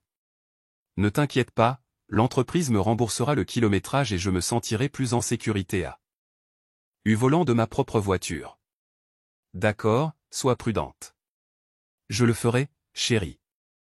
Je t'aime. »« Moi aussi, je t'aime, » répondit Pete. Mais quelques heures plus tard, ses pires craintes furent confirmées. Alors que Joanne aurait dû être soit à son bureau de Brentwood, soit en route pour Memphis, le traceur GPS de sa voiture montra qu'elle était garée chez Andrew. Son mariage était officiellement terminé. Pete avait besoin de se défouler. Il alla à son dojo, s'entraîna au combat avec quiconque était là et fit de l'exercice jusqu'à l'épuisement. Il voulait rester affûté si jamais il en avait l'occasion. Il prévoyait de faire payer Andrew physiquement pour ce qu'il avait fait. Plus tard ce jour-là, Joanne lui envoya un message, bien arrivé à Memphis. Le téléphone de Pete vibra avec le message tandis qu'il fixait le traceur GPS qui montrait toujours sa voiture chez Andrew. Le vendredi matin, Pete se préparait pour son faux voyage à Orlando lorsqu'un email inattendu arriva dans sa boîte de réception professionnelle. Sujet, pour le nounours. Le message disait, « J'ai trouvé ton email sur ton site web. J'ai travaillé mon père et il m'a dit que bientôt, je la baiserai aussi. » L'email incluait un lien vers un compte cloud contenant des heures de séquences vidéo provenant de plusieurs caméras à l'intérieur de la maison d'Andrew. Les séquences semblaient provenir d'un système récemment installé qui enregistrait les événements en temps réel. Les mains de Pete tremblèrent alors qu'il cliquait sur la première vidéo. Elle montrait Joanne et Andrew entrant ensemble dans la maison. Andrew commença à la déshabiller dans le salon et peu de temps après, elle était penchée sur le canapé pendant qu'Andrew faisait l'amour avec elle, tout comme Pete l'avait fait avec elle le vendredi soir précédent. Pete arrêta de regarder. Cette seule vidéo était suffisante. Sans hésitation, Pete se rendit à l'aéroport et gara sa voiture dans le parking longue durée. De là, il appela Joanne, lui laissant un message vocal comme prévu, « Salut, je suis à l'aéroport et je pars maintenant. Je t'enverrai un message pendant que je serai parti, » dit-il, s'assurant que le bruit de fond de l'aéroport ajoutait de la crédibilité. Il n'embarqua sur aucun vol. Au lieu de cela, il se rendit à l'hôtel Marriott voisin où il s'enregistra et commença à examiner les preuves qu'il avait maintenant contre sa femme. Pete n'avait aucune envie de les regarder, elle et Andrew, faire plus l'amour, la seule vidéo était plus que suffisante. Mais il était curieux de savoir ce qu'il pourrait se dire. Même si les preuves étaient accablantes, Pete savait une chose avec certitude, voir sa voiture chez Andrew avait suffi à tout confirmer. Ne regardant pas la vidéo, il dut supporter les gémissements, les soupirs, les claquements et les bruits de succion. Finalement, il réussit à repérer plusieurs informations clés. Andrew, je sais qu'aujourd'hui et demain sont difficiles parce que tu es fâché, mais ce n'est pas comme si tu devais essayer de me reconquérir. Joanne, je le sais, pourquoi aurais-je besoin de reconquérir ce qui est déjà à moi? Andrew, je suis toujours en colère contre Ricky qui a dû s'excuser. Tu dois apprendre à mieux contrôler ton petit mari. Joanne, je me suis refusé à lui comme tu me l'as demandé. Andrew, je ne te demande rien, tu fais ce que je te dis de faire si tu veux tous les avantages qui viennent avec moi. Elle commençait à se lasser du comportement autoritaire et possessif d'Andrew. Elle était assez certaine qu'Andrew approchait de sa date de péremption. Si elle voulait garder son mariage intact, ce qu'elle voulait, elle devait aborder la situation. Joanne, je sais que j'aime être avec toi, mais j'aime Pete. C'est un bon père et un bon mari. Je ne le quitterai pas non plus. Lui et moi allons vivre heureux pour toujours ensemble. Andrew, si tu l'aimes tant, pourquoi me baisses-tu? Elle lui sourit. Joanne, tu sais pourquoi. Andrew, il te manque d'être avec un grand homme. Je sais, c'est bon, chérie. Joanne, non, ce n'est pas ça. Andrew, tu es un gros engin, même si je ne me plains pas. C'est un bon amant. C'est juste que parfois, j'aime être avec quelqu'un que je peux encore admirer quand je porte mes talons. J'aime porter le t-shirt d'un homme qui pend sous mes fesses. J'aime poser ma main sur tes biceps et sentir quelque chose de gros, pas seulement de mince. Quand toi et moi marchons dans la rue, je n'ai jamais à m'inquiéter que quelqu'un vienne chercher la bagarre avec toi. Après avoir travaillé avec toi toutes ces années, on m'a rappelé que ça me manquait de temps en temps. Joanne, ne t'inquiète pas, mon doux, tu continues à prendre soin de moi et je continuerai à prendre soin de toi. Cependant, si tu ne peux pas le tenir en laisse, je devrais peut-être avoir une conversation avec lui. Je suis toujours en colère contre lui pour avoir frappé Ricky par surprise. Andrew, tu ne le harasse pas. Si tu tentes de lui faire le moindre mal, tu le regretteras. Tu ne feras pas de mal à mon mari, tu m'entends? Cela surprit Andrew et Pete. Andrew, bon, si c'est si important pour toi, je ne ferai pas de mal au petit homme. Mais n'oublie pas à qui tu appartiens. Cette déclaration irrita Joanne car elle n'appartenait à personne, mais si elle appartenait à quelqu'un, c'était à son mari. Joanne, aussi, tiens-le en laisse. Je ne veux pas qu'il me surprenne et me frappe dans le dos. Ça ne finirait pas bien pour lui. Andrew, je te l'ai dit, les filles m'ont dit qu'il n'avait pas fait ça. Je ne sais pas comment, mais il aurait battu Ricky loyalement. Andrew rit. Andrew, je suis sûr qu'elles ont juste corroboré leurs histoires. Pas moyen que ce petit minet batte Ricky, pas moyen. Joanne, ce n'est pas un minet, mais si c'en est un, c'est mon nounours. Laisse-moi le gérer. Andrew, tant que je peux te gérer, je m'en contenterai pour l'instant. Elle se demanda ce qu'il entendait par « pour l'instant ». Elle n'eut pas à attendre longtemps pour le découvrir. Le deuxième échange intéressant eut lieu après qu'il lui eut laissé un message de l'aéroport. Basé sur l'attitude d'Andrew, Pete anticipa ce qui suivrait. Janet, eh bien. Il est parti pour une semaine. Andrew, formidable. Maintenant, on peut prendre quelques jours de congé supplémentaires et baiser encore plus. Joanne, oui, enfin, pas si tu continues à me baiser si fort, tu vas me faire des bleus. Comment je vais lui expliquer ça? Andrew, eh bien, tu n'étais pas censé le baiser très souvent, voire pas du tout, alors comment va-t-il le voir? Joanne, il me voit quand même m'habiller. Tu m'as dit que tu aimais que je le taquine. Andrew a souri à cette pensée. Andrew, eh bien, si on doit faire l'amour pendant la prochaine semaine, tu ferais mieux de le tenir à l'écart pendant quelques jours, sinon tu sentiras à quel point tu es dilaté. Joanne, un bain frais en 24 heures suffit généralement pour que je me resserre. D'ailleurs, il n'est pas si petit que ça comparé à toi. Andrew n'a pas voulu entendre ça. Reprenant le commandement, il a dit, Andrew, voici ce qu'on va faire, je serai doux comme tu le veux, mais pas ici, chez moi, ni quand nous voyageons. Je te baiserai comme je veux. Si nous sommes chez toi, je serai gentil comme ton mignon petit mari. Tu as dit qu'il ne reviendrait pas avant vendredi soir prochain. Cela a inquiété Joanne. Andrew et elle n'avaient jamais fait l'amour chez elle auparavant. Joanne, je ne suis pas si sûr que ce soit une bonne idée. Andrew, tu te souviens ce que j'ai dit hier? Tu fais ce que je dis et tout se passera bien. Si ça t'inquiète autant, je ne dormirai pas chez toi. Nous aurons juste quelques longs déjeuners là-bas, ce qui semblera parfaitement innocent. Joanne a hésité quelques minutes, mais avec Pete à Orlando, puis à Savannah, elle a pensé que ça devrait aller. Elle l'appellerait juste quelques minutes chaque matin et chaque soir pour prendre des nouvelles. Joanne, d'accord, seulement de longs déjeuners. Cela lui a reconfirmé qu'elle devait s'éloigner d'Andrew, et vite, mais comment? Le sourire maléfique d'Andrew est réapparu. Il pensait qu'une fois chez elle, elle aurait du mal à le faire partir. Pete n'était pas outre mesure préoccupé par la possibilité que l'amant de Joanne, Andrew, arrive en avance. Il savait comment gérer les maris en colère, surtout un de la taille d'Andrew.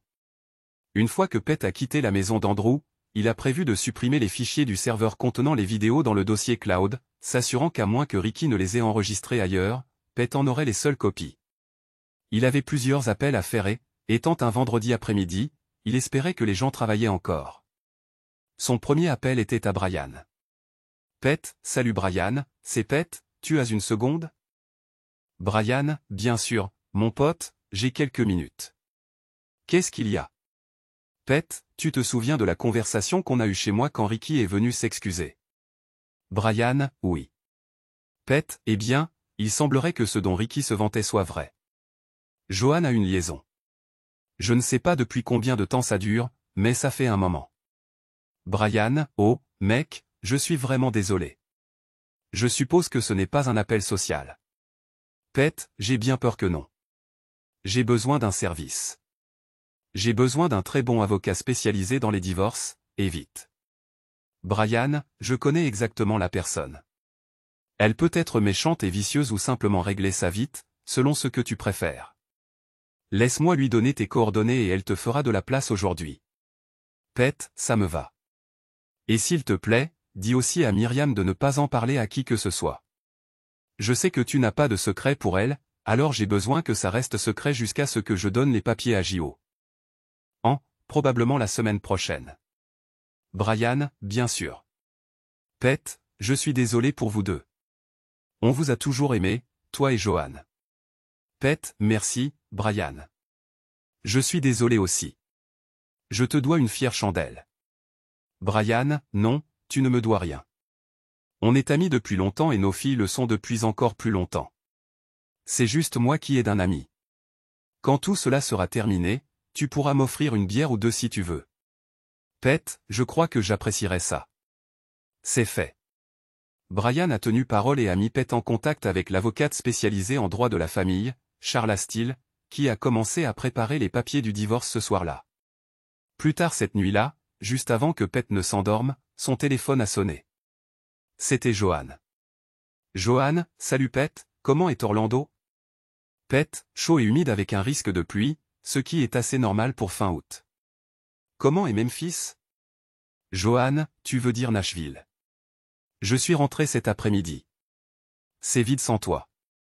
J'aimerais qu'on puisse revivre un vendredi soir comme le vendredi dernier. Pete, oui, moi aussi, j'aimerais ça. Pete aurait aimé revenir un mois ou plus en arrière, quand il pensait que sa femme était fidèle, pour revivre une nuit comme celle de vendredi dernier, mais il n'y avait pas de retour en arrière possible. Ils ont parlé quelques minutes de plus et elle lui a avoué son amour. Joanne, je t'aime, Pete. Pete, moi aussi, je t'aime, Joanne. Quand il a raccroché, il s'est senti terriblement triste, mais plus il y pensait, plus il devenait en colère. Le lendemain, samedi, Pete est retourné à l'aéroport et a loué une voiture. Il devait se rendre à un dojo et s'entraîner. Il ne pouvait pas utiliser sa propre voiture ni aller à sa salle de sport habituelle, de peur que quelqu'un là-bas ne connaisse sa femme ou sa fille et ne vende la mèche sur sa présence en ville. Après quelques appels, il a trouvé un dojo loin de chez eux et du lieu de travail de Joanne qui lui permettrait de s'entraîner. Il a passé le samedi et le dimanche à faire du sparring et à s'exercer dans leur salle de sport. Les entraînements étaient intenses et il se sentait bien concernant son niveau de compétence actuel. Pendant le week-end, il a envoyé des messages à Joanne, et elle lui répondait. Le GPS montrait sa voiture garée chez eux et les caméras ont confirmé qu'elle était seule le samedi. Cependant, Eva lui a rendu visite le dimanche. Cela a rendu Pete triste. Il était sur le point de perdre sa famille. Bien qu'il n'ait pas anticipé de perdre les enfants, le divorce imminent mettrait fin à leur unité familiale telle qu'ils la connaissaient. Après quelques minutes de tristesse, ses émotions se sont transformées en détermination. Il a pensé, eh bien, je suppose qu'il faut faire avec ce que la vie nous donne, et a résolu d'aller de l'avant. Le lundi matin, Pete a reçu un appel inattendu de Brian. Brian, Pete, j'avais besoin de te passer un rapide coup de fil. Joanne a appelé Myriam hier soir. Elle a demandé si nous pouvions faire circuler son CV auprès de nos conseillers en investissement parce qu'elle sent qu'il est temps de changer. Myriam a dit qu'elle allait voir ça. Qu'est-ce que tu en penses? Pete a réfléchi un instant. Il a considéré sa famille, son plan et la façon dont sa vie allait probablement se dérouler. Bien que Joanne ne serait plus jamais sa femme, cela causerait probablement moins de problèmes pour les enfants si elle pouvait prendre ses distances avec Andrew. Pete, oui, vas-y. Les dégâts sont déjà faits, mais je pense que ça pourrait rendre la vie plus facile pour tout le monde. Brian, je comprends. Le lundi après-midi, Charla avait les papiers du divorce prêts. Pete se demandait si la liaison de Joanne avec Andrew allait bientôt se produire chez eux. Cette nuit-là, Joanne l'a rappelé, disant qu'elle lui manquait et qu'elle l'aimait. Pete a essayé de lui rendre son affection, l'a également appelé, et ils ont eu une bonne discussion. Pete se doutait qu'Eva pourrait avoir une idée de ce qui se passait. Indépendamment de ses protestations, Donnie, à moins qu'Eva ne lui ait dit, ce qu'elle avait probablement fait, allait être pris au dépourvu par tout cela. Merde, Joanne, a pensé Pete. Il n'a pas bien dormi cette nuit-là. Le mardi matin, Pete a travaillé depuis l'hôtel. Vers l'heure du déjeuner, il a été alerté par le GPS de la voiture de Joanne, elle avait quitté son bureau et se dirigeait vers leur maison. Ils auraient pu rouler ensemble, mais cela aurait pu sembler trop risqué, alors Pete a soupçonné qu'ils avaient pris des voitures séparées. Ses caméras de sécurité à domicile l'ont alerté de 2 véhicules entrant dans son allée. Il a fait des préparatifs pour rentrer chez lui, mais n'était pas pressé. Il s'attendait à ce qu'ils prennent plusieurs heures. Vers 14 heures, Joanne a dit « Nous devrions rentrer ». Andrew a répondu « Ne t'inquiète pas pour ça, je possède l'entreprise, père. On ne me posera de questions. » Joanne a hésité, c'est vrai, ils ne te poseront pas de questions, mais ils pourraient se poser des questions sur moi. Je ne veux pas que quiconque en parle à mon mari. Andrew a ricané, pourquoi ne penses-tu pas qu'il te divorcerait? Encore une confirmation qu'Andrew n'avait aucun intérêt réel pour elle au-delà du sexe. Joanne a répondu, je ne sais pas. Je sais qu'il ne le voudrait pas. Il pourrait passer outre une erreur ponctuelle, mais s'il savait depuis combien de temps ça dure, je ne pense pas qu'il me pardonnerait. Andrew a dit, tu l'as gardé dans l'ignorance pendant 3 ans, je pense que tu peux gérer. Joanne a soupiré, oui, eh bien, peut-être que je peux, si nous ne nous voyons qu'une fois par mois environ, comme avant. Les dernières semaines ont été dangereuses. J'aimerais que personne d'autre que nous ne le sache, c'est pourquoi je devrais retourner au bureau. Andrew a souri en pensant que Ricky le savait peut-être et pourrait peut-être participer bientôt. Joanne était une bonne employée, mais pas irremplaçable. Son avenir au sein de l'entreprise, pensait Andrew, pourrait être lié à son comportement futur. Il pensait qu'il la tenait bien, elle ne pouvait pas faire de vagues au bureau car cela finirait par revenir à son mari. Il en allait de même pour toute accusation potentielle de harcèlement de sa part, les accusations étaient une chose, mais les prouver après une liaison aussi longue serait extrêmement difficile. Andrew se sentait fermement en contrôle de la situation. Pete s'était garé dans la rue, hors de vue de la maison. Il était là depuis 1 heure, écoutant leurs activités et conversations via les caméras Wi-Fi qui diffusaient tous les mouvements et sons vers le cloud. Quand il a entendu le commentaire sur les 3 ans, il s'est senti stupide. Plutôt que de succomber au désespoir, Pete a utilisé cette révélation pour alimenter sa colère. Il a vérifié son système de sécurité à domicile sur son téléphone pour s'assurer qu'aucune alarme n'était réglée et qu'aucun carillon ne sonnerait lorsqu'il ouvrirait silencieusement la porte arrière. Il s'est faufilé et a monté les escaliers. Sur le palier, il a entendu Joanne supplier, « Allez, Andrew, il faut que je retourne au bureau. » Pete est entré dans leur chambre et a dit, « Ça veut dire, foutez le camp. » Joanne était stupéfaite de voir son mari là. Elle a tiré le drap sur elle et s'est exclamée, « Pet. Je croyais que tu étais à Savannah. Ce n'est pas ce que ça a l'air. » Appuyée contre le chambranle de la porte, Pet a répondu, « Écoute Joanne, normalement tu es une femme assez intelligente, mais ça, c'est bien la chose la plus stupide que tu aies jamais dite. » Il a ajouté en désignant Andrew d'un geste méprisant, « Eh bien, à part ça. » Le visage et le cou de Joanne sont devenus écarlates de honte. « Bien, » a dit Pet, « au moins tu as un peu de honte. » Andrew a souri d'un air suffisant, « Eh bien, le petit gars a décidé de venir voir comment un homme, un vrai, s'occupe de sa femme. Ne t'inquiète pas, elle dit qu'elle n'aime que toi, mais on sait tous les deux qu'elle adore faire l'amour avec moi. » « Tais-toi, Andrew. Ce n'est pas vrai. » a sangloté Joanne. Pet est resté calme mais froid. « Je n'aime que toi, » a-t-elle insisté. Pet a répondu, apparemment pas assez pour rester loin de cette grosse dinde. S'adressant à Andrew, il a dit, « Eh bien, il me semble me souvenir que ton stupide gamin était par terre l'autre jour, luttant pour se relever après que je l'ai battu à main nue. Peut-être devrais-je aller lui donner une autre leçon pour que tu baisses cette salope, ou voudrais-tu tenter ta chance contre moi ?» L'insulte grossière a profondément blessé Joanne. Pet n'avait jamais parlé d'elle comme ça auparavant. Pendant ce temps, le défi a retenu l'attention d'Andrew. « Je vais te battre à mort dans ta propre maison, devant ta petite femme, » a grogné Andrew. Elle voulait un homme plus grand et meilleur que toi, et elle l'a eu. Pet a souri d'un air narquois. « Ouais. Mets ton short ou ton pantalon et rejoins-moi dans le jardin. Je ne veux pas que ton cul soit à l'air quand j'appellerai l'ambulance pour venir te chercher. » Andrew s'est levé pour récupérer son pantalon. Pet s'est mis à rire en désignant l'outil d'Andrew. « Joanne, tu m'as échangé contre cette petite carotte ? Mon Dieu. Tu peux dire que tu voulais un homme plus grand, mais tu n'étais clairement pas intéressé par le fait qu'il soit plus gros. » Le commentaire a mis Andrew en rage. Aucun homme n'est de bonne humeur quand quelqu'un se moque de sa taille. Pet voulait qu'Andrew soit en colère. Il a quitté la pièce, sans attendre l'un d'eux. Joanne a pleuré encore plus fort en voyant Andrew se lever. Elle a réalisé que son mari était sérieux et s'apprêtait à agir. Elle devait arrêter ça, elle ne voulait pas que Pet soit blessé. Elle s'est jetée sur Andrew, mais n'a réussi. Ika lui griffait les épaules et le dos avec ses ongles. Surpris, Andrew s'est instinctivement retourné et l'a giflé violemment du revers de la main, la projetant contre la tête de Lee. Le coup l'a blessée et l'a laissée presque inconsciente. Pet, qui descendait déjà rapidement les escaliers, n'a pas entendu l'impact d'Andrew frappant Joanne. Pet n'avait pas l'intention de mettre fin à cela rapidement, ni de quitter sa maison. Par précaution, il a inséré un protège-dents au cas où et a sprinté dans son jardin, s'assurant d'être en pleine vue de la nouvelle caméra de sécurité qui faisait face à la zone. Quelques instants plus tard, Andrew a émergé, pas loin derrière lui. Andrew a ricané, « Je vais prendre plaisir à te frapper, Pet. Après avoir fini, je vais faire venir Joanne ici et la baiser sur. » Pet répondit froidement, « Je me fiche que tu la baises ou non, elle ne compte plus pour moi. Ce qui m'importe, c'est de t'apprendre à ne pas coucher avec des femmes mariées. J'espère que ce sera une leçon douloureuse pour toi. » Andrew ricana, sous-estimant clairement Pet. Il s'avança vers lui avec assurance, s'attendant à l'attraper et à le rouer de coups grâce à son allonge supérieure. Andrew pensait avoir le dessus.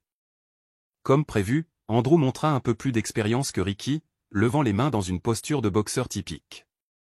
Torse nu, Pet pouvait voir les bras massifs et les épaules larges d'Andrew, clairement un homme qui passait du temps à la salle de sport. Cependant, le relâchement autour de la taille d'Andrew racontait une autre histoire, il se concentrait probablement sur la musculation avec peu ou pas de cardio, hormis ses sessions avec Joanne. Pet savait que cela jouerait en sa faveur lors d'un combat plus long, car le ventre d'Andrew semblait vulnérable et mou. Pet leva les mains en posture défensive pour s'assurer que l'enregistrement du système de sécurité montrerait qu'il n'était pas l'agresseur. Il ne prévoyait de diffuser les images que si Andrew tentait de fabriquer une histoire ou de porter plainte. Idéalement, personne ne verrait jamais la vidéo. Andrew s'élança, lançant plusieurs directs et essayant d'attraper Pet. Pet recula facilement, esquivant chaque tentative. Andrew marqua une pause, frustré, tandis que Pet restait calme, les mains toujours levées, comme s'il essayait d'éviter le combat. Pet attendit patiemment, sachant que le tempérament et l'arrogance d'Andrew le rendraient brouillon. Alors qu'Andrew se précipitait de nouveau, lançant des coups désordonnés, Pet s'écarta ou les para de ses bras, maintenant l'apparence d'un homme qui se défendait simplement. Sur la caméra, Andrew apparaissait toujours comme l'agresseur. Pete, cependant, était calculateur et patient, sachant qu'il pouvait tenir le coup toute la journée. Il ne fallut pas longtemps avant qu'il ne remarque Andrew respirer difficilement.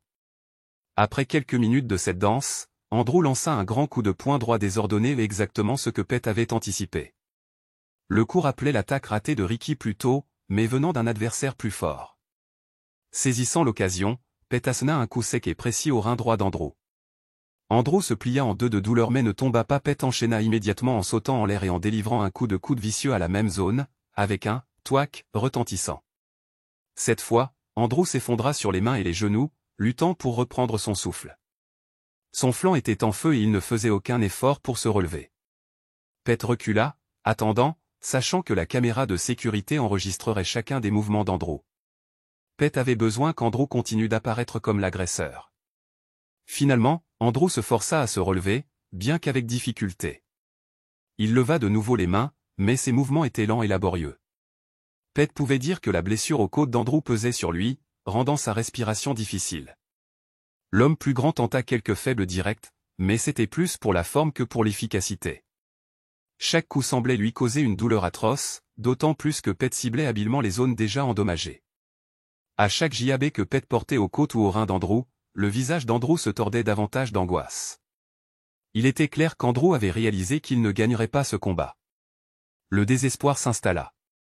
Andrew espérait s'approcher suffisamment pour attraper Pete et le plaquer au sol, sachant qu'il ne pouvait égaler la vitesse ou la précision de Pete, mais son flanc le tuait et il était trop lent pour réduire la distance efficacement.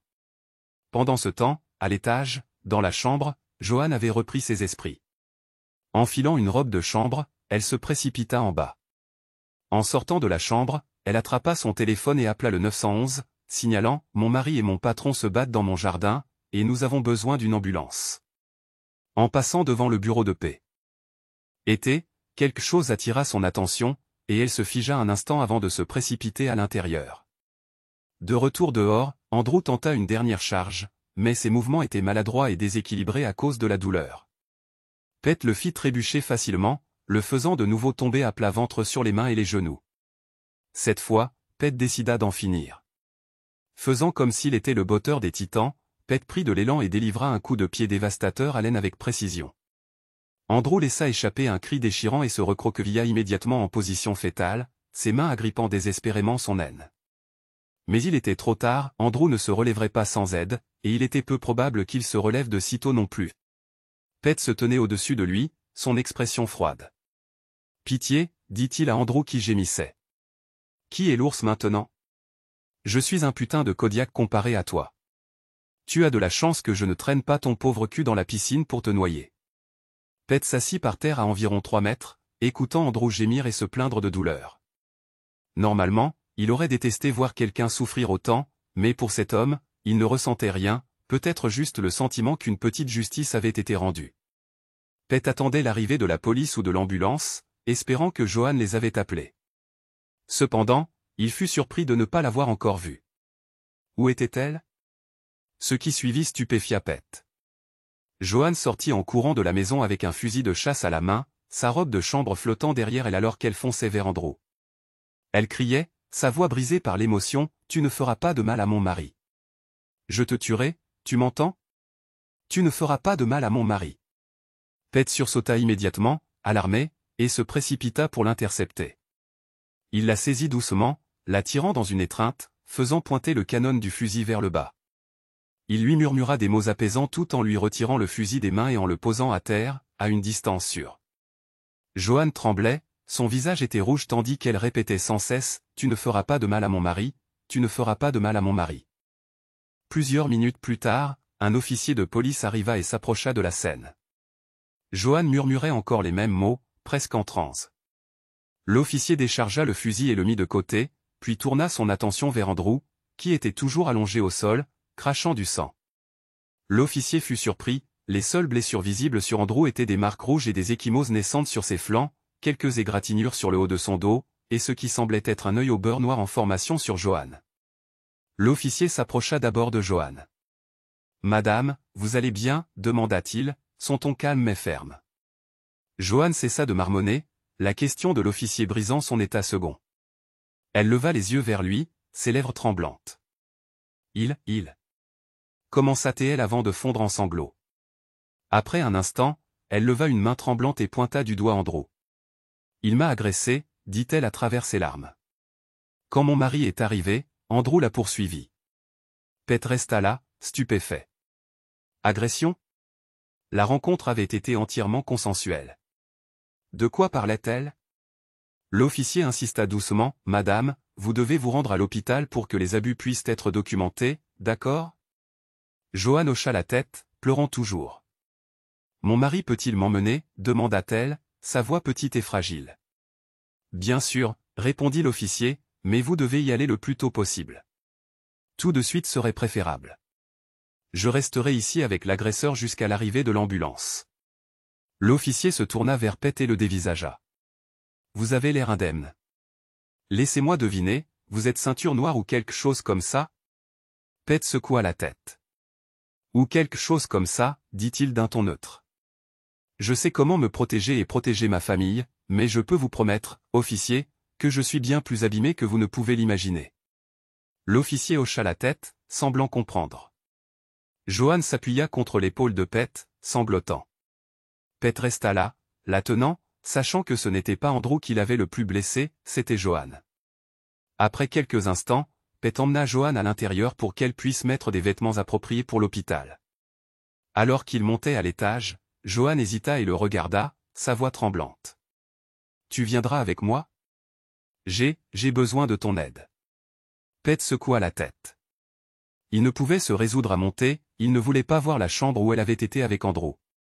Le visage de Joanne se figea, et lorsqu'elle redescendit les escaliers quelques minutes plus tard, elle semblait avoir vieilli de 10 ans. Au moment où ils furent prêts à partir, l'ambulance était arrivée. En passant devant elle. « Officier » Pete demanda, « pouvons-nous faire remorquer sa voiture ? Je ne veux pas qu'elle soit là à notre retour. Joanne n'a pas besoin de la voir. » L'officier hocha la tête. « Je m'en occupe. » Le trajet jusqu'à l'hôpital fut silencieux jusqu'à mi-chemin. Finalement, Joanne parla, sa voix se brisant. « Parle-moi, Pete. Crie-moi dessus, hurle-moi dessus, insulte-moi. Dis juste quelque chose. Dis-moi ce que tu penses. » Pete continua à conduire en silence pendant 1 minute avant de répondre, « Agression ? Comment vas-tu prétendre à une agression ? Tout le monde saura que c'était consensuel. Je ne mentirai pas pour toi. » Le visage de Joanne se froissa. « Je voulais juste utiliser ça pour le tenir éloigné de moi, » admit-elle, sa voix à peine un murmure. Il devenait trop contrôlant, et j'avais de toute façon l'intention de le quitter, ainsi que le cabinet. Pete ricana. « J'en ai assez entendu. Ce n'est pas parce que je suis petit de taille que je suis petit d'intellect. » Des larmes coulaient sur le visage de Joanne. « Je sais, » murmura-t-elle. La voix de Pete s'adoucit, mais seulement légèrement. « Je pourrais te demander pourquoi tu as fait ça, mais je le sais déjà. »« Je suis désolé, » dit Joanne, sa voix se brisant. « Le plus triste, c'est que je ferais presque n'importe quoi pour toi, tu sais que oui. Mais l'une des rares choses que je ne peux pas changer, c'est ce que tu me reproches depuis toutes ces années. Tu n'aurais jamais dû m'épouser. »« Joanne, s'il te plaît, ne dis pas ça, supplia-t-elle. J'ai fait une horrible erreur. Nous avons été si bien ensemble. Nous avons une famille formidable, une belle maison, de bons emplois. Nous avons une très bonne vie. » Pete eut un rire amer. « Eh bien, à l'exception de ton addiction longtemps enfouie aux hommes plus grands et plus costauds. C'est l'éléphant dans la pièce, n'est-ce pas ?» Joanne tressaillit à ces mots, sachant qu'ils étaient vrais.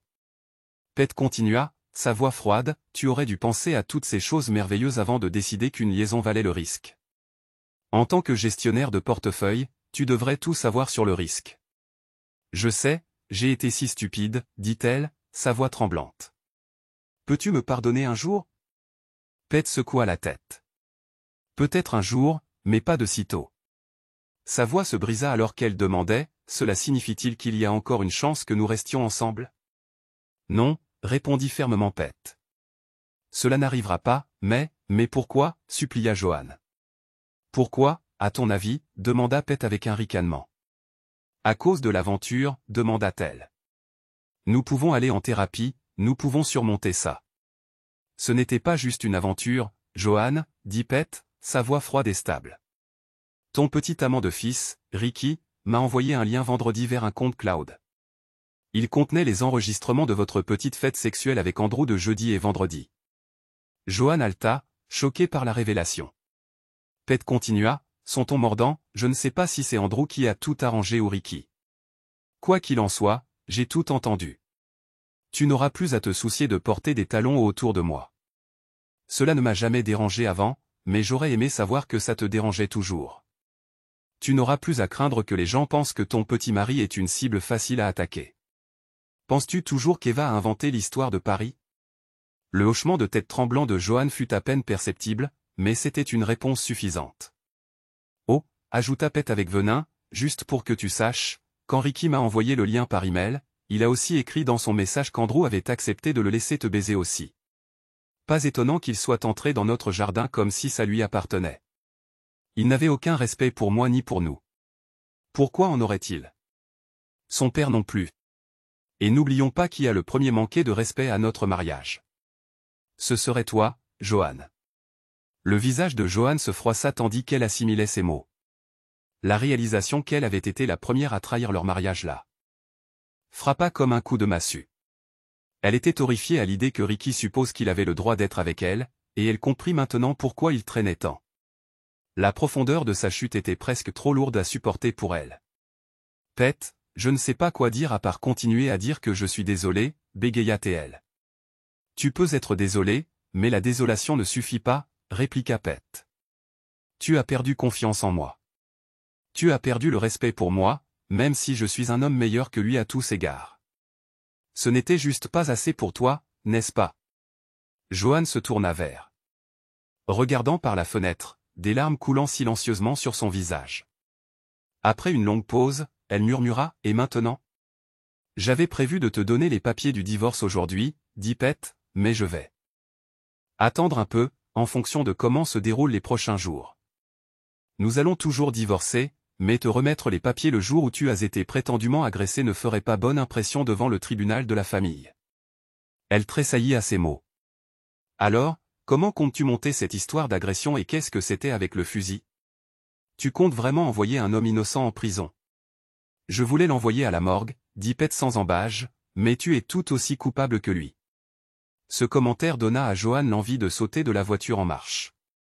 Elle répondit, il n'y a rien d'innocent chez lui. Tout ce que tu as à dire à la police, c'est que je pleurais quand tu es arrivé dans la chambre et que tu n'as rien vu d'autre. Une fois qu'Andrew t'a vu, il t'a poursuivi. Je m'occuperai du reste, comme ça tu n'auras pas à mentir. C'est un mensonge, répliqua Pete. Je sais, admit Johan, mais je le suppliais de partir et les larmes seraient venues peu après. J'ai cet œil au beurre noir pour prouver qu'il m'a frappé, et il y a de la peau sous mes ongles, prise sur son dos, pour montrer que j'ai essayé de me défendre. Pete lui lança un regard dur.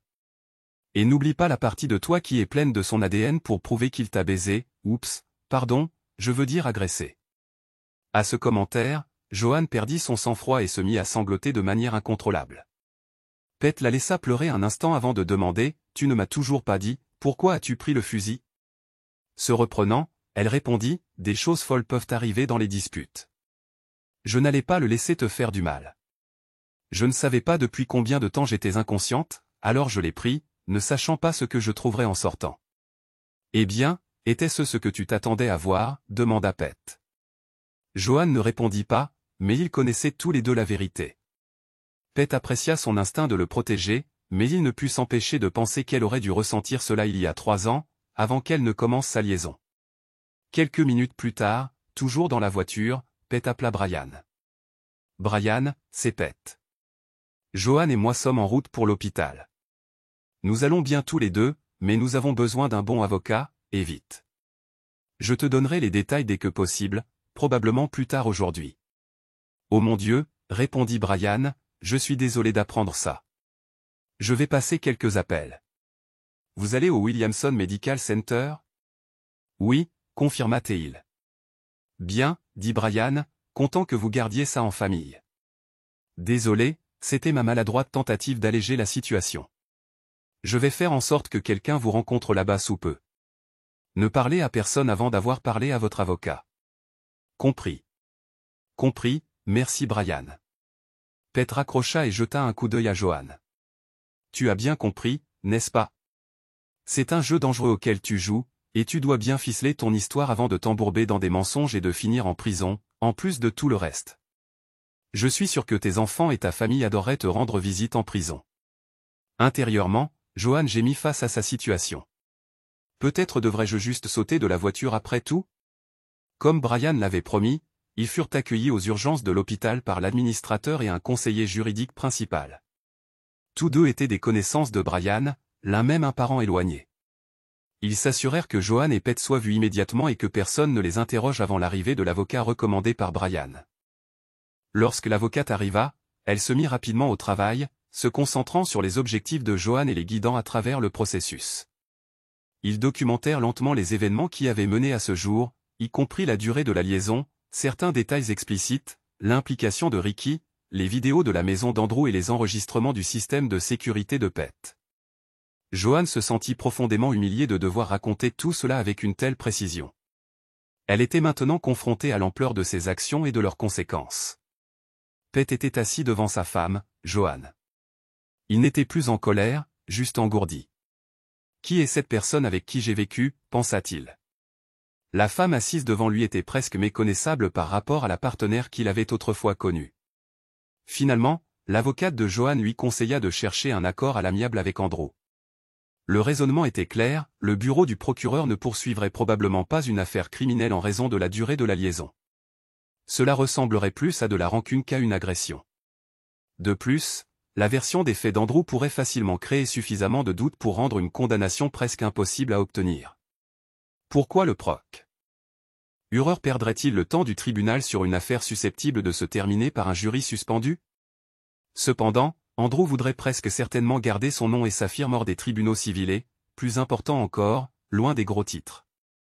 Il voudrait probablement éviter toute mention de l'humiliante correction qu'il avait reçue des mains du mari d'une femme mariée.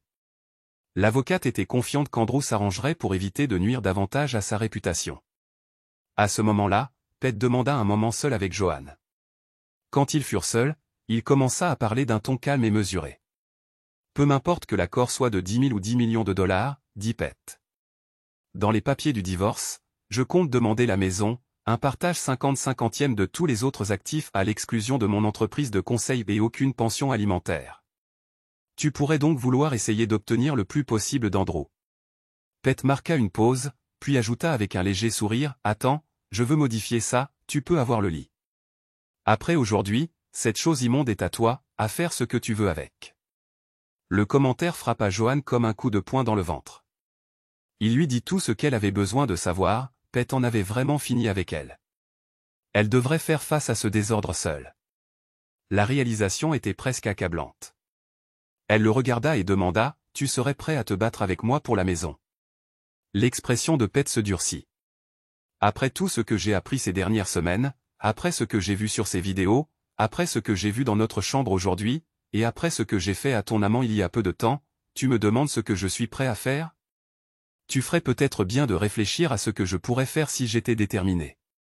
Imagine ce que je pourrais faire avec ces vidéos et à qui je pourrais les envoyer. Les sauvegardes de ton ordinateur portable sont sur notre serveur domestique, j'ai donc les coordonnées de tous tes clients et de bien d'autres personnes de la firme.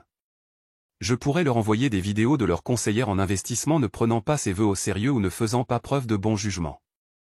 Combien d'entre eux, penses-tu, voudraient continuer à travailler avec toi? Joanne le regarda, horrifiée, tandis que Pete continuait, va demander à ton amant à quel point je suis en colère et ce que je suis prêt à faire. Crois-moi, il s'en est bien sorti. Si la seule chose supplémentaire que je prends du mariage que tu as détruit est la maison, alors tu t'en seras aussi bien tiré. Chaque fois que Pete prononçait le mot « amant », c'était comme un tisonnier brûlant pressé contre la chair de Joanne. Cela la blessait profondément, mais elle ne pouvait rien dire pour sa défense. Elle ne pouvait rien nier. Il n'y avait aucune circonstance atténuante pour justifier ce qu'elle avait fait. Ne voulant pas se battre avec Pete pour le gâchis absolu qu'elle avait créé, Joanne fut d'accord avec lui. Elle résolut d'obtenir tout ce qu'elle pouvait d'Andrew, l'homme qui avait contribué à ruiner son mariage. Finalement, après qu'Andrew ait subi des opérations pour les blessures infligées par Pete, Joanne négocia un accord avec lui. Il fallut plusieurs semaines pour le finaliser et quelques autres pour recevoir le paiement, mais la somme était substantielle. Même s'il fallait à Joanne quelques années pour retrouver un travail qui la ramènerait à son niveau de revenu antérieur, elle survivrait financièrement. Peu de temps après, Joanne décrocha un nouvel emploi chez les conseillers en investissement que Brian avait recommandé. Bien que moins rémunérateur que son rôle précédent, il s'agissait d'une grande firme multinationale lui offrant de solides perspectives de croissance. Elle trouva un condo de 3 chambres près de son nouveau travail et s'y installa, s'assurant que les enfants auraient de l'espace pour rester avec elle occasionnellement. L'ancien ensemble de chambres à coucher, qui lui semblait désormais un symbole de sa culpabilité et de sa honte, fut donné. Elle n'en voulait pas non plus. Joanne fit de son mieux pour avancer et laisser ses erreurs derrière elle, mais les nuits étaient les pires. Elle oscillait entre l'engourdissement et un désespoir déchirant. Plusieurs fois, elle appela Pete au milieu de la nuit en pleurant, mais raccrochait toujours avant de dire quoi que ce soit. Elle savait qu'elle avait probablement besoin de consulter un thérapeute, bien qu'elle trouvât aussi un certain réconfort dans la sympathie et les câlins occasionnels de ses enfants et de ses frères et sœurs qui vivaient à proximité. Une petite victoire survint lorsque Joanne réussit à débaucher quelques-uns de ses anciens clients du cabinet d'Andrew. Beaucoup d'entre eux avaient aimé travailler avec elle et étaient de toute façon prêts à quitter Andrew. Ce fut une petite consolation douce amère, mais cela l'aida à commencer à reconstruire sa vie professionnelle. Pete, quant à lui, garda ses distances. Il se concentra sur son travail et les enfants, qui restaient sa priorité absolue. Il n'avait aucune intention de se réconcilier avec Joanne, mais il s'assura de rester courtois pour le bien de leur famille. Il perça à jour ses appels et ses tentatives voilées de renouer.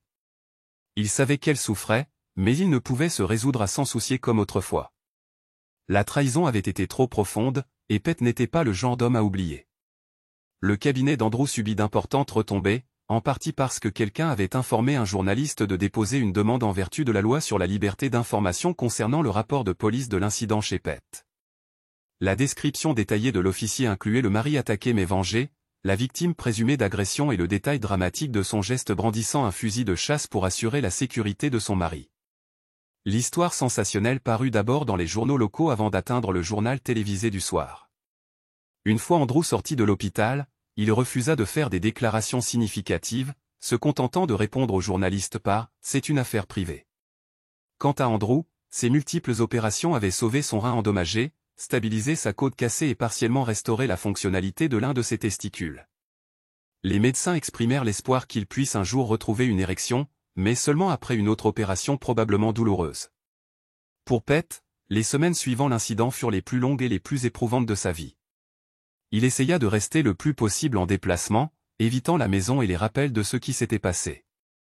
La douleur ne s'estompa pas rapidement, et les mois suivants, y compris les vacances de Thanksgiving, furent tout aussi difficiles.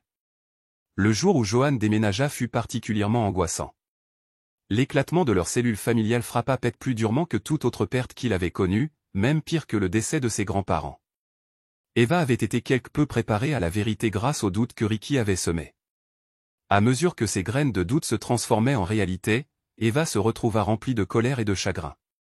Elle haïssait ce que sa mère avait fait, elle le haïssait avec passion. Comment quelqu'un pouvait-il faire du mal à son père de cette manière? Même si son père était la partie innocente, elle savait qu'il porterait le poids de cette douleur pendant longtemps. Elle imaginait que sa mère, en revanche, trouverait probablement un moyen de justifier ses actions, ou peut-être cela la forcerait-il enfin à confronter ses erreurs. Malgré sa colère, Eva décida qu'elle s'occuperait de sa mère et essaierait de lui pardonner, même si elle savait qu'il faudrait des années pour que leur relation se rétablisse. Donnie, d'autre part, avait été préparé par Eva pour éviter qu'il ne soit pris au dépourvu lors de son dernier semestre à Georgia Tech. Il reçut la nouvelle avec un mélange de choc et de fureur. Il était furieux contre sa mère, mais être loin à l'université lui rendait plus facile d'éviter ses appels et de ne pas se retrouver au milieu du désordre. Toute la situation était une distraction qui n'aidait pas les enfants avec leurs études ou leur bien-être émotionnel. Eva et Donnie en voulaient tous deux aux actions de leur mère et à la manière dont elles avaient bouleversé la famille. Même si Pete avait obtenu la maison dans le divorce, celle-ci lui semblait vide. Les enfants partis, la maison paraissait trop grande, trop vide et remplie de trop de souvenirs. Il se demandait s'il ne devrait pas simplement la vendre et recommencer ailleurs. C'est alors que ses 3 sœurs intervinrent pour lui remonter le moral. Elles firent un effort concerté pour passer du temps avec lui, se relayant pour lui rendre visite, préparer des repas et l'aider à trouver de petits moments de joie au milieu du chagrin.